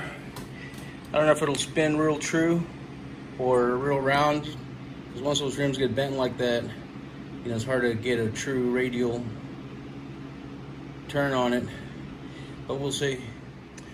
So it appears to be a little bit straighter, but I think I'm just gonna try to get a new rim, because, you know, when the brake surface hits the side of the rim, it's just gonna be too uneven right there. I think it'll be really lumpy. So yeah, this rim was shot all along. I just wanted to give it a shot, see if I could straighten it out. And I did fix the roundness on it. It looks a little bit better, but that right there is just, you know, really bad. You know, because it caved it in that way. So it kind of, you know, made that look really bad. So I think I can get a hoop. Otherwise, I'll just try to see if I can find a, you know, period correct rim for it, and see how we go from there. All right, so I got the front wheel pretty much done. I got the tension pretty good all over the rim, and I'm still going to tweak it out, but it's definitely, you know, centered pretty good. And I went ahead and used my tension meter, which is pretty cool. And this is the TM1 from Park Tool tension meter, and it really works good. So I did a test on all my bikes inside, and most of them were around the 20 range there for the reading. And then this is a 2.0 spoke, so it's on the bikes. This little gauge here helps you measure that. So a 2.0 with 20 reading is about 94 kilogram force, which is the KFG. So recommended is probably no less than that. So between 20 and 25 is where you should be. I noticed all my bikes were at around 20, so I started there and, you know, put them all at 20, so that way you can tighten it when you're starting to true it. And it's not too bad right there. So I'm gonna, you know, tweak it out even more. It's actually not bad at all. And then I also did the alignment test, and it appears to be pretty good, so let's take a look real quick. All right, so you can leave your quick release on. You have to just put the meter underneath there, touching the locking nut. So you can see where that's at right there. And make sure you have contact on both sides of the rim. So you tighten this up once you get that measurement, and then you flip it over and see how it is on the other side. All right, there's the other side. I went ahead and took off the quick release bolt just so I can get a better view But there it is, check it out. And I was watching a Park Tool video and they were showing how a good gauge is using like a cable. And if a cable doesn't fit there, that means that you're within the allowed variable. So that's right on. So that's not too bad at all. So he is using that tension meter. It not only treated pretty good, but it also set the dish right on point. So pretty cool. So I put this thing back together just to kind of play with it one last time. And it did get rounder, but it's just doesn't look very good at all. You know, yeah, like right here, this looks pretty chewed up. So, and that would be hard on the brakes. Every time you go around and put the brakes on it, that would be very bumpy. So I was able to find a wheel set, and actually I found it on a complete bike exactly like this. This is a 23 inch. I found the 21 inch, and it's all original, and it's in really good shape. I wish I would have found that bike first, even though I do like this size frame better. But this bike, it's on eBay, and they have it for a starting bid of $99. And I think I'm gonna go for it. It's $100 shipping, so that really kind of takes the price up to $200. But because I want to get this project done, I want to take the rear wheel at least. It looks really clean, you know, like there's no rust on it at all. So I don't know if I'll use both wheels. This wheel's pretty much done, so I might go ahead and just use this wheel since I already worked on it. And then I'll take my time finding a rear wheel for that one that I'm going to get. Maybe I'll just sell it after I get it. All right, well, I went ahead and fine-tuned it, and the radial's spinning pretty round, and very tight space right there, and it's on there. Looks pretty straight. All right, we're going to test it, make sure it's good. So again, that's flush on there, and then make sure that these are straight. If it's at an angle, then it'll be skewed a little bit, so that seems to be contact even all over the place. So let's go ahead and check the other side now. All right, and there's the other side. So that's really good. So that should work. And it turned out that the tension on the spokes ended up at 25, which is what they recommend. No tighter than that, that's about where you should be. So we'll do the tension real quick here on, do it right in the middle too. Right at 25. That'll do it. All right, well, I got it. So this is the hoop I bought, and it's the same size, 27 and 1 1/4. And then there's the new freewheel, exact same size, 28 at the top, 14 at the bottom. The only difference is this one's got that guard, that one doesn't. But that freewheel remover fits right in there as well. Yeah, I wanted to find a gold one just like the original one. This one look really nice on there. You know, so we're gonna relace this weekend. I already started the process. I went ahead and put a little bit of chain oil and all the nipples so we can get those off. And then I'm gonna do the same thing I did with the front wheel, just put them in Evaporust and polish them. They'll look like new. And then we'll go ahead and get this thing nice and polished as well. So it's gonna work out.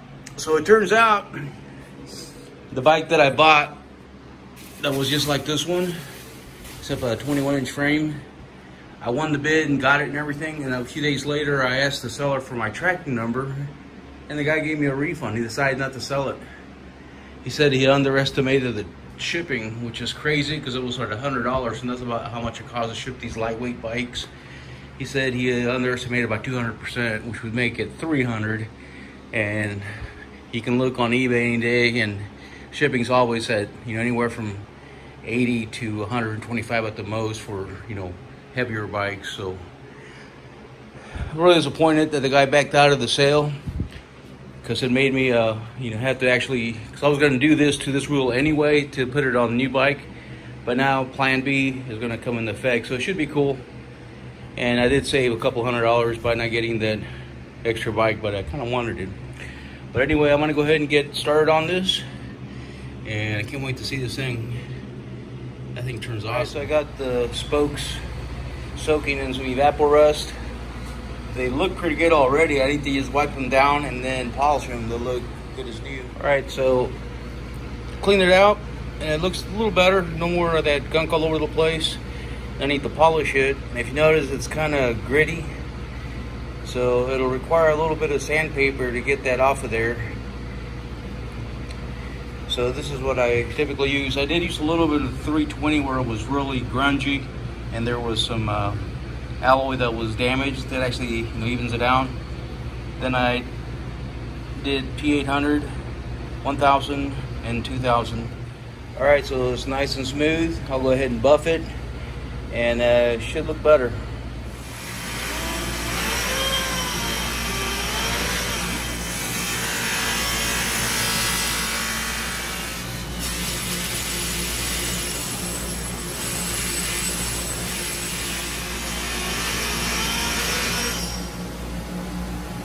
Yeah, looking good. And see, now there's a lot less of those scratches that were between those holes. So very nice. Looks good. Yeah, so that definitely was a way to do it. And I recommend that if you do this like this, leave it on the axle, because I was holding it and the buffer was spinning it. Man, those bearings probably never seen so much spinning. But man, that came out really good. Much better than it was for sure. So again, we're going to take it apart now, re-grease it, get those bearings packed in there, and then we'll work on the spokes, get them all polished out. Looks like that evapor rust got rid of all that rust. Now there's some grime in there. We'll take out a bunch of polished spokes right there. This is the drive side. Again, there were two different sizes, so I wanted to keep them separated, so when I put them back, they'll go on the right side. These are cleaned up really nice. Check it out, that evapor rust really got rid of all that rust. So this is where I'm at right now. This is the rest of the drive side spokes. So what I'm doing is I'm taking them out, wiping them down, and then I do give them a little go over with this 320, and it makes them, really smooth. And then I walk over here and put them on the buffer, and they come out really nice.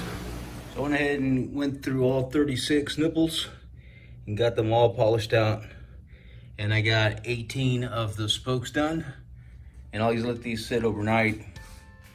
And they look really good already, but I'm gonna polish them out. And then we'll go ahead and overhaul the bearings on that hub. And it should be good to go. All right, well, we're ready to lace the wheel, get everything cleaned up. So there's your right side of your hub. And I remember I told you we had two different size spokes, so I put some in the drive side, and these are the non-drive side. And the difference is just very slight. So as you can see, they're matched up right there. When you get to the top, you can see how the ones on the drive side are just slightly shorter by a couple of threads. So I separated them and I'll put them in that way. So watched a few videos on how to lace a wheel, and it seems to be pretty straightforward. Everybody did it a little differently. So basically, you start on the right side, which is your drive side, and then you're gonna put the first spoke on the first hole on that side of the valve. Skip 3 holes, so 1, 2, 3, and you put it right there.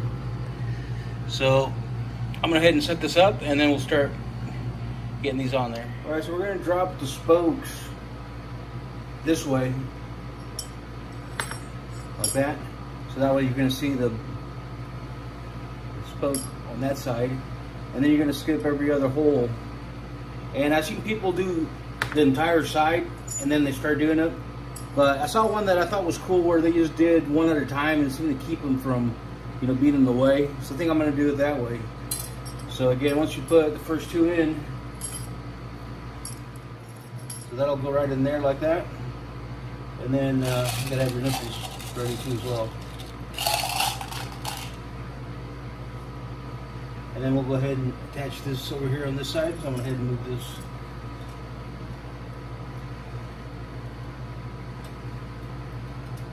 And you want to just do about 3 turns initially, because you want to make them loose. So next, this will be like this. We're gonna skip 1, 2, 3, and it's gonna go right there. So we'll go ahead and go all the way around. All right, so we got the first 9 on there, so we're 1/4 of the way done. So if you notice, there's always 3 holes between each spoke so far. And then here's where we started at the valve. At every other hole going in. So now we're gonna flip it over and do the same thing to the other side. All right, so after you flip it over, you wanna make sure that you use the non-drive side spokes a little bit longer. And then you're supposed to look straight down at this, and from the first spoke that you put in next to the valve stem, you can see that these holes are offset. So you look to the one that's on this side of the spoke right here, and you put that in there, and then it goes right next to that spoke right there. All right, so that's very important. And now we're gonna do that every other hole all the way around. All right, so we got the other side on the non-drive side. Skipped every other one, and then they all went next to the one that we did before, all the way around. So that's how it should look right now. All right, so next is the drive side again. We're gonna use the drive side spokes, and this time, instead of going through like this, we're gonna put them from underneath and up. All right, and also they talked about the valve, and here's your valve hole right there. So you can, want to make sure that your spokes are going to be coming through there like this, so you have clearance when you're using your pump. So this turns clockwise, but the best way to do it is make sure that when you turn it, hope you can see that. So when you turn that, you want to make sure that this valve is clear. So if you go like that, you'll notice how this is kind of moving in that way. So you want to make sure that, in this case, this is counterclockwise, so that way it's straight. So that's how we're going to do it. And if you notice, that's the angle that the spokes will have going forward. So we'll go ahead and thread this through there from going up, and then we're going to do a cross pattern, and I'll show you how that's done real quick. All right, so I went ahead and threaded that up this way, and keep in mind, these are going that way, the next set is going to go the other way. So this is what they call the 3 cross pattern. So we're going to go this way with it. So there's 1 cross, 2 cross, and then it goes underneath this one here. So we'll take it underneath like that. So you got cross 1, cross 2, underneath that one, and then you skip the hole and you put it on this hole right next to that one right there. And then we'll go ahead and secure the nipple on there. They should be pretty loose, so you have plenty of room to move the whole hub around. So that one's good to go there. All right, so remember, these spokes go up, and then they cross over this one, and underneath that one, and then you skip a hole. Skip that hole right next to that one. And there's that classic pattern that you see. So we're gonna do that all the way around on this side. And we've got 1 more to go, and then we'll do the other side. So we're just 1 set of spokes away from getting it laced up. All right, so again, last hole, and you can notice a pattern, every other one faces the opposite way. So, and it's best to get right underneath as you go straight in, like that, and you're good to go. And again, it's always this way. So that's your first one, 1, 2, and third one, you go underneath, like that, and then right next to the next spoke, or skip a hole. I heard both ways. And then we'll go ahead and put this on here. And one side is completely done. So that's that classic pattern that you're familiar with. Notice it should look the same all the way around. Oh yeah, and I forgot to mention that, check out the valve hole. and there's those 2 spokes going straight up. So that's just the way it ended up after going all the way around. Because when I first started doing this, I was thinking I was going to start there, make sure that was done that way. But after just doing the pattern, it just ended up doing that anyway. So as long as you do the pattern, you'll end up with this straight up. That way you can, your valve stem will go there and you can use your pump on it. Alright, so now we'll flip it over and do the other side the exact same way. And if you notice on this side, it does the same thing. The spokes are going diagonally that way. So these spokes are gonna go the opposite way. So once you put it in, you're gonna go this way with it. We'll do that all the way around, and we should be done with the last 9 spokes. All right, we're down to the last one. So again, try to find the most straight up position to take it in, just like that. And we're gonna go this way. So always remember, first one is right next to it, 1, 2, and 3.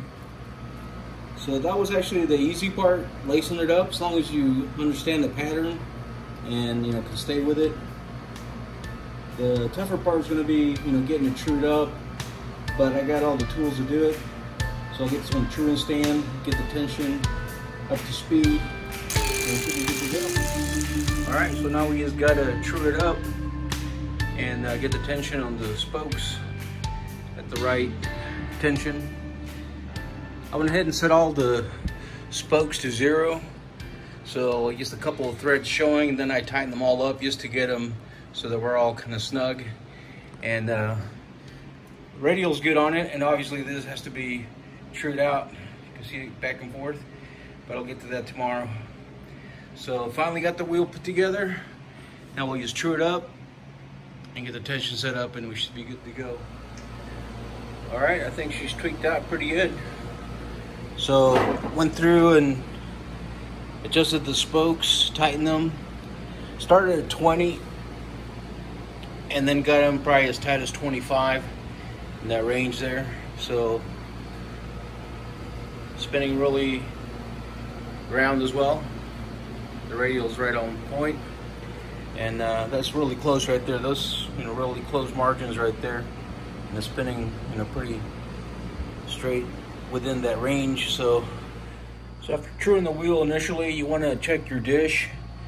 So there's that side, and I believe the other side's going to be a little bit off, so let me check it out. Here's the other side, the non-drive side. As you can see, there's a pretty good gap there, which means that we got to tighten the other side to get that to move so it's centered. So let's go ahead and tighten them up, and that will mess with your truing, so you have to re-true the wheel. All right, so I reset the height there. Make sure that both your contact points are even. We'll flip it over and we'll see what it looks like. All right, there we go, perfect. So now the drive side and non-drive side are even. So now the rim is centered. So now we'll go ahead and put it back on the truing stand and get it trued. All right, so it's off a little bit. It's not too bad though. Thought it was gonna be a little bit more wobbly. So I'll go ahead and tweak out that where it's touching and get it centered again. This should be okay. All right, it's finally done. So it's back to really straight between a very tight space. That's really good. And it's spinning pretty round. So we'll go ahead and remove the axle and overhaul the bearings. And I wanted to check this one last time here. Getting that tension meter, and that's what I was talking about. So pretty close to 25. So you want to be between 20 and 25 depending on how you true it. I started out at 20. And then ended up with that once that were nice and trued. So, and this goes right in the middle of the spoke. All right, let's get started. All right, so we're gonna go ahead and remove the axle. And I always like starting on the other sides. I always flip the wheel over and take this one off. So we're gonna be using cone wrench. It's the 15, it's the one that fits on this one. And then I use a regular crescent wrench right here to get better leverage. And then take this apart. You want to go this way like that. That does it.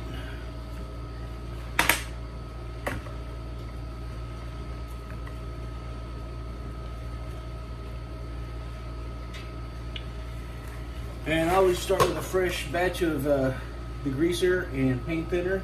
These actually look pretty good. So I'm just gonna put it right into the evaporator to remove any rust on the threads. There's a key washer in there. It's got a little bit of grease, so we'll put it here in the paint thinner. And then we can remove this one here. This is your cone. And this is not tight at all because it should be just hand tightened. So we're gonna get this out. And that's where your bearings are gonna be.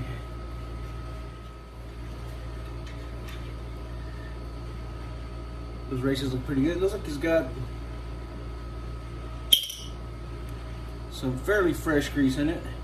We'll go ahead and pull this out. And there you go.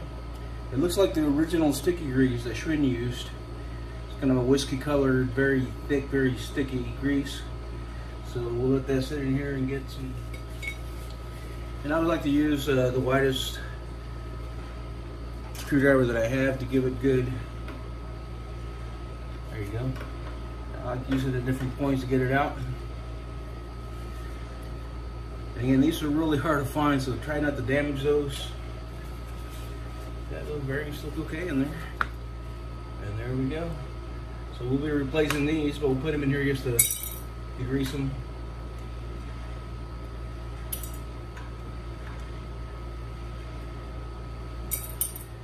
And then we'll just take a little bit of this thinner here just to wipe down the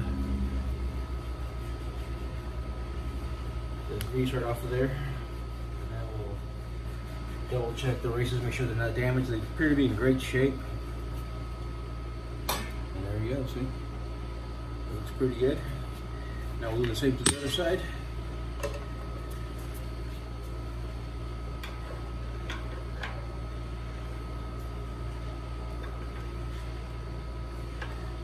There we go. Put that in there. And cook up all the bearings.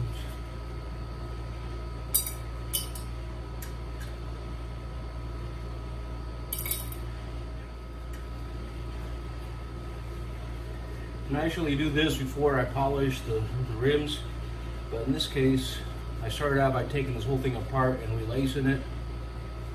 And at that point, I had to wait to do this until I was done, and here we are.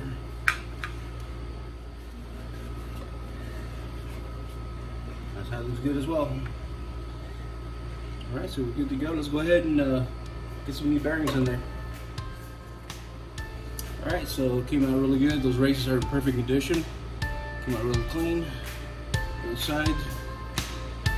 So now we're ready to go ahead and put up the axle. All right, so we're ready to put it back together. So it has 9 bearings per side, a total of 18. The size is 1/4. That goes right through there. I have a brand new pack of those. So we'll just grab these out of here. These actually are not in bad shape. They're not cloudy or anything. But I'll go ahead and switch them out. They're pretty inexpensive to replace, so might as well go with new. There's the dust covers, cleaned up nice. Key washer, your lock nut. There's the axle. That race looks good. That race looks good as well. And of course your skewer. And then there's the brand new freewheel and the spoke guard. And again, this cleaned up nice. Looks good. So we're good to go.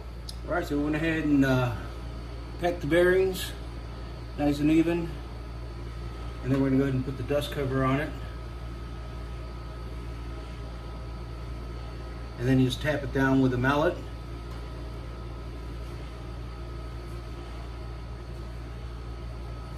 And make sure it's even.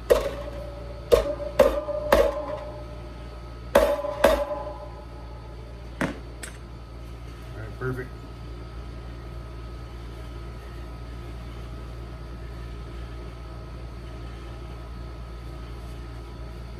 Now we can flip it over and already pre-grease the base, and I'll just put in 9 more in there and put the cover on it. All right, other side is packed, nice and even. Dust cover in there. That one just went in without any problems. Not bad one either. Alright, so I went ahead and switched dust covers because that one seemed to go on too easy. So I switched it, so that one will probably, yeah, see, for some reason one goes better than the other. The other one just kind of slipped in, and I think it would have came out. Now they're both nice and snug. So a little bit, perfect. Actually, they're exactly the same, but for some reason they fit differently. So I wanted to make sure and took the other one out and put it on this side, and now they seem to be nice and snug on both sides. All right, so, and again, this is the non-drive side, and as you can see, this is your drive side, and that's where we're gonna put it in. So again, the drive side's got more spacers, so I always like to take off the other side, put some lint off of there. You don't have to add any additional grease because you already got plenty of grease on the bearing, so that just goes right in like that, and work it in. And then you got your cone for the other side.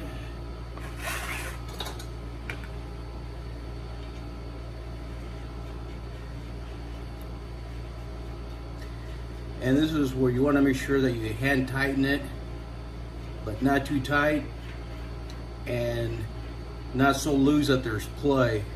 So as you have to kind of tweak it out. So right there, there's no play.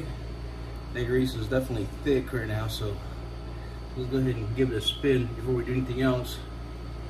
See, that's spinning really good.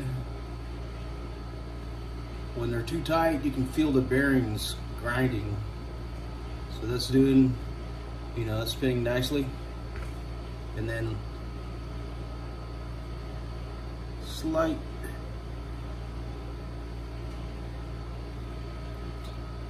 play, and there it is again. You can feel a little bit of friction, but it feels good. And then there's no play at all, so that's good. So we'll leave it like that. Okay, perfect. Now we can go ahead and put in our key washer. There's a slot right there, it goes right in. And then your lock nut.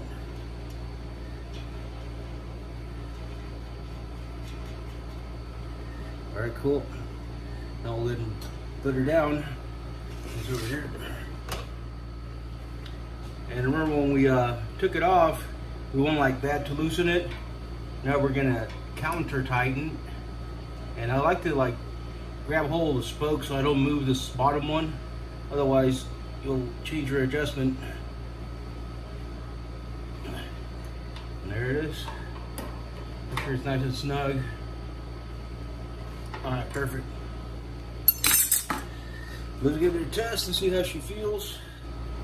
And it feels really good. So, good to go. All right, and now we're ready for the freewheel.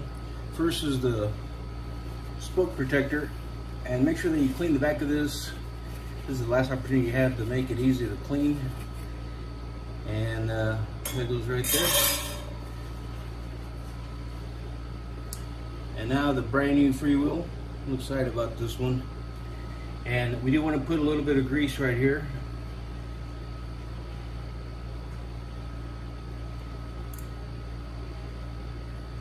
And that'll kind of make it waterproof.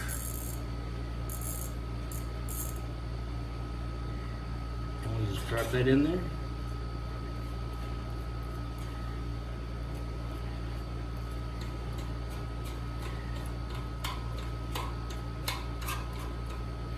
And there we go. So this is the same color as the original one. Look at that sucker spinning.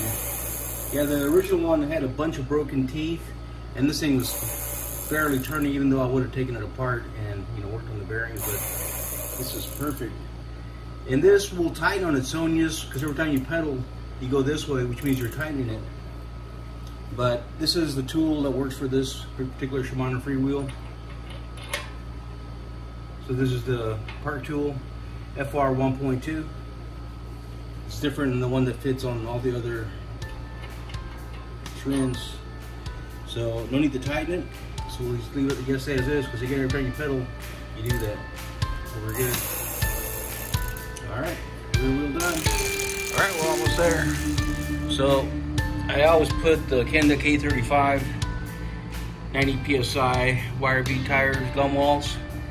They're not that expensive, and they seem to look very much like the original Schwinn gum walls as far as the threading. So I always like that. I got a couple of Presto valve inner tubes about an hour ago at the local bike shop. I actually ordered them on Amazon, but I forgot, so I wanted to pick them up today. And then it's all the reflectors and hardware. I got one other screw sitting in the evaporust, a little bit of rust on the washer, but this one looks good. And we're good to go. So front wheel's been ready for a while. So we're ready to mount both tires. And then the bike will be pretty much ready to go this weekend. So looking good. This came out nice. All right, so next is gonna be the rim strip. And one thing I like doing is I cut out a piece of an old inner tube, and I like putting it in, going in the opposite way. That way I can put that hole through there and then stretch it around the entire rim without it sliding out of place. If you guys ever done it, you guys know how you have to slide it back into the slot. So let's go ahead and do that. So once I got that in there, I always make sure that the script is up. I don't think it makes a difference, but at least, and then you can just stretch it all the way around real easy. Just like that. And then you just make sure that it's centered within the rim, so that way you're not exposing any of the nipples, so your tire won't come in contact with them. So I'm just making sure it's right on point. And it appears to be. Let's take a look at that. And it looks like we're even all that way around. So that ensures that your nipples are not hitting your tube. So we're good to go. So it turns out that these sunlights that I got are the right size, but I'd never seen a Presto valve with the smooth valve like that. You can see that. And I wouldn't mind that, but when you put it through the valve hole, there's a big gap, so it doesn't fit in properly. And the cool thing about the ones that I usually get are these. See, they're threaded, and they have this adjuster here that basically locks it down right there. It just won't work, so I gotta take these back. So I went ahead and installed the reflector. And remember, this always goes opposite to the valve. So here's your valve, and then your reflector's gonna go right directly across from it. But this one's a little different than all of the ones I've done. This has a single bolt on it, and most of them have two, so you would pick, you know, somewhere to put them, like right there or right there. And mostly they usually go on the ones that go straight up. In this case, it appears that it requires for it to be on this lower one and underneath these to create kind of a cradle for it. So that's nice and secure right there. I think if you put it there, it would just, you know, hang that way. And this way it has a place to basically be secured by the other spokes. So that'll work. All right, great news. I went to the bike shop to exchange them, and they had them. So basically, these are the threaded Presto valve, and that's what I always use. So we'll go ahead and get these out. So I'll show you. This is what I'm used to finding all the time. And these are great because they secure the tube right on the rim, and then you can work it without, you know, having to adjust it. So it's going to go right in there. What I usually do is just put the tube on top of the rim like that. Seems to be a lot easier. And then put the tube in here, and then secure it with a little.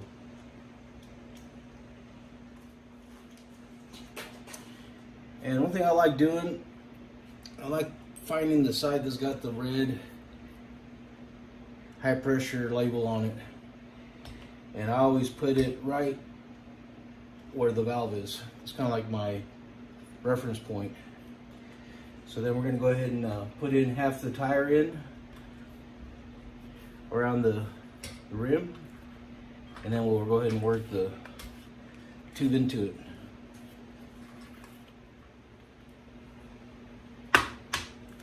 Alright, there we go. And then just make sure that stays centered. Take out that little protective film. Alright.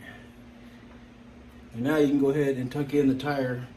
And again, always make sure that you keep it facing the same way and it's not twisted.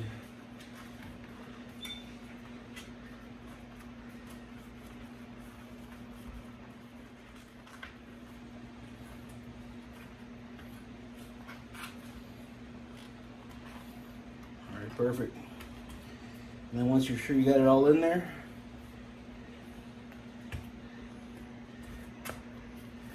and you can start anywhere, but I kind of like starting at the valve. There we go.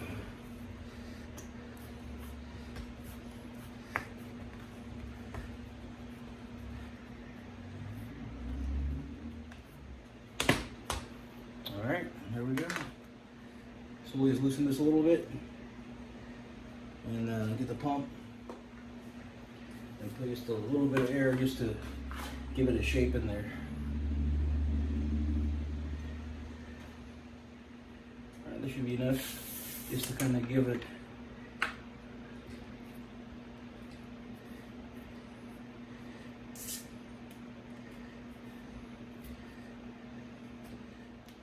all right. I put about 20 pounds of air just to give it a little bit of pressure, and then I like to roll it and get those beads seated in there properly. So again, put a little more air, and we'll do the front tire. So that one's pretty much done.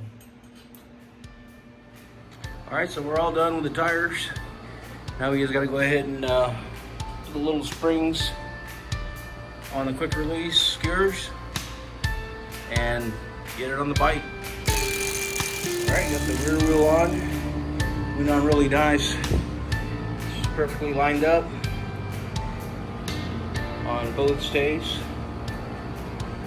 Spinning nice as well. So next thing we'll do is go ahead and add the chain and make sure all the gears are working, but looking pretty good. All right, and for a while I couldn't find the chain. I forgot where I put it. So I found it. This is the one I cleaned when I first started this whole project, and I put it in this little baggie with some chain oil, and it stayed rust free and it's ready to be installed. And of course the pedals ready to go. I'm just waiting on this skewer to basically, when I was looking at it a little closer, it had a little bit of rust. So I'm gonna go ahead and touch that up real quick, remove that, and then put the front wheel on. But in the meantime, I'm gonna go ahead and do the chain. All right, so go ahead and put this in. So when you do it, make sure that you have this little peg facing you. And hopefully you can see all this. We're gonna take this through the bottom of the derailleur pulley. Back around. And then through the top of the pulley on the second wheel. And then actually just grab the first sprocket.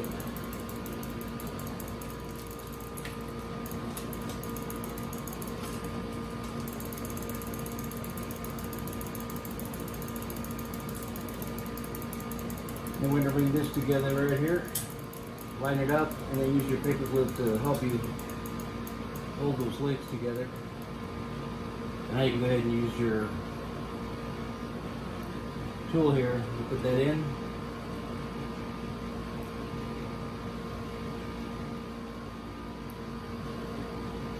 Then once it's lined up, go ahead and start pushing through. And it should be real easy to push through. See, like right there, it's effortless. And then make sure you just go flush and not over push it, so get it to where the other ones are at. That's about right. Perfect. Now you can remove this. All right, well, we'll go ahead and add a little bit of chain oil to make sure those links are nice and lubricated.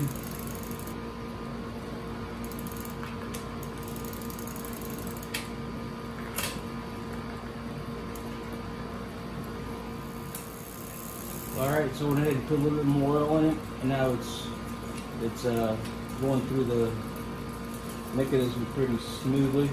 There was a couple of ones that were sticking. Remember, this chain was at one time completely rusted and frozen.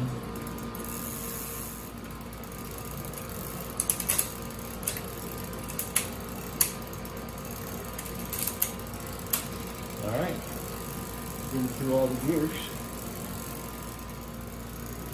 All right, so I think we're working a little bit better now.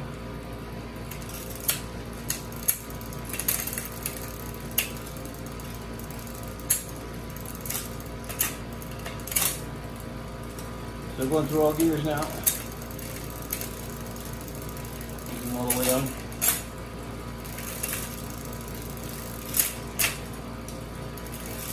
That'll work.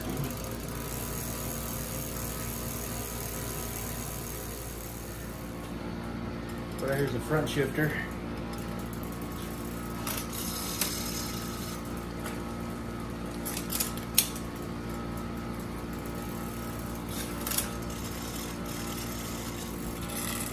And they just kind of adjust the guard so it doesn't rub on the chain. Like that. And you're good to go. Nice. That'll work. All right, rust free. So we'll go ahead and put it on there. See how she's rolling. Well, it's a long time coming, putting this whole thing together. So, yeah, I love those little safety latches. I was able to just slide the wheel up there and put those on, and then tighten it without having to hold it with my knee, you know, while I tighten the quick release. But yeah, those are cool. So perfectly centered with the brakes on it now, and spinning really good. Yeah, that came out really clean. So looking back at how this bike looked originally, it's definitely quite a transformation, so I'm really happy with it. It was a $100 bike. And that's just a beauty. So I'm looking forward to getting this outside and seeing how she rolls.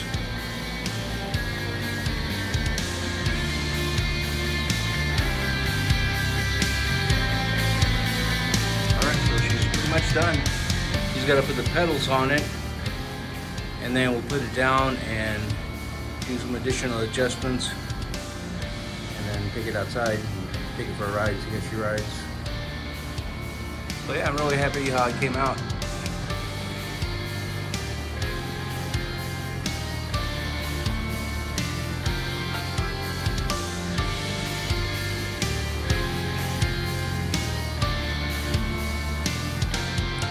So it's pretty much all original parts. There's a few modifications like that saddle.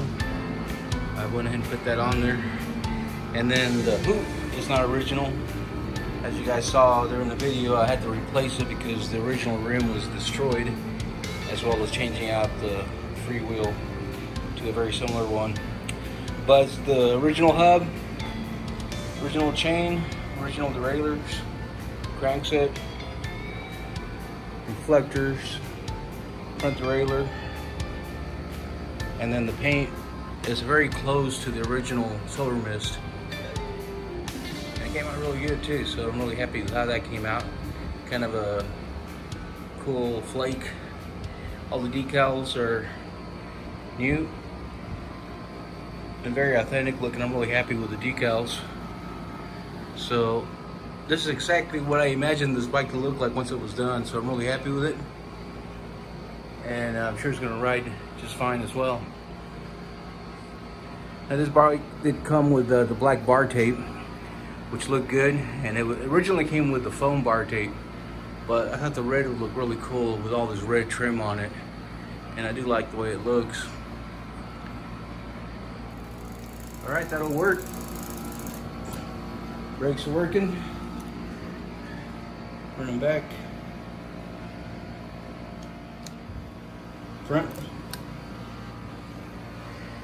And we're good to go. So tomorrow I'm gonna get up, it'll be Sunday, and I'll take it down, take it outside for a ride. Looking forward to it. All right, well, it's Sunday. I was gonna do my photo shoot out here today with the bike, but it looks like it's gonna get rained out. Hopefully it'll stop. It's still early, it's still like before noon. So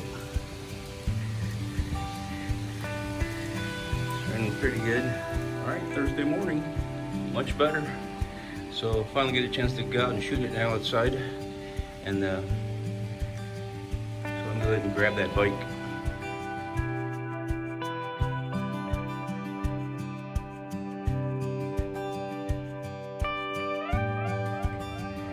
All right, let's go ahead and get this puppy out.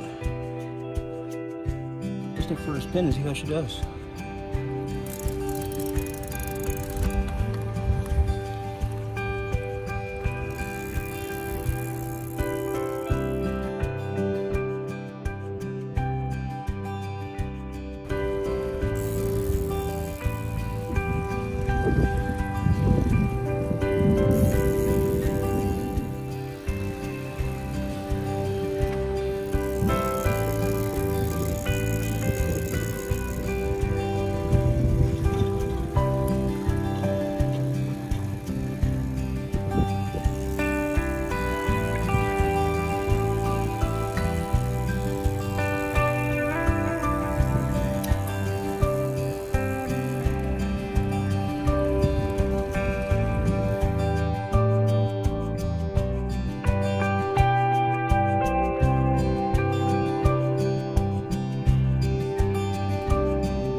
Day out.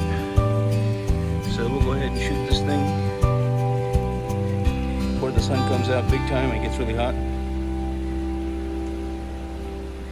So she rode pretty nice, pretty smooth, no rattles. And to recap the restoration, again, this is a 1981 Le Tour, and it's a silver mist color, and it came with a red trim on it. Originally came with black foam bar tape, and when I got it, it had like a cork tape on it, so I thought it'd be cool. Used to put it with a red tape to match the rest of the trim and change the angle on the bars too, so that was pretty cool. I like that. Also put in a different saddle that's more comfortable and definitely looks cool on there.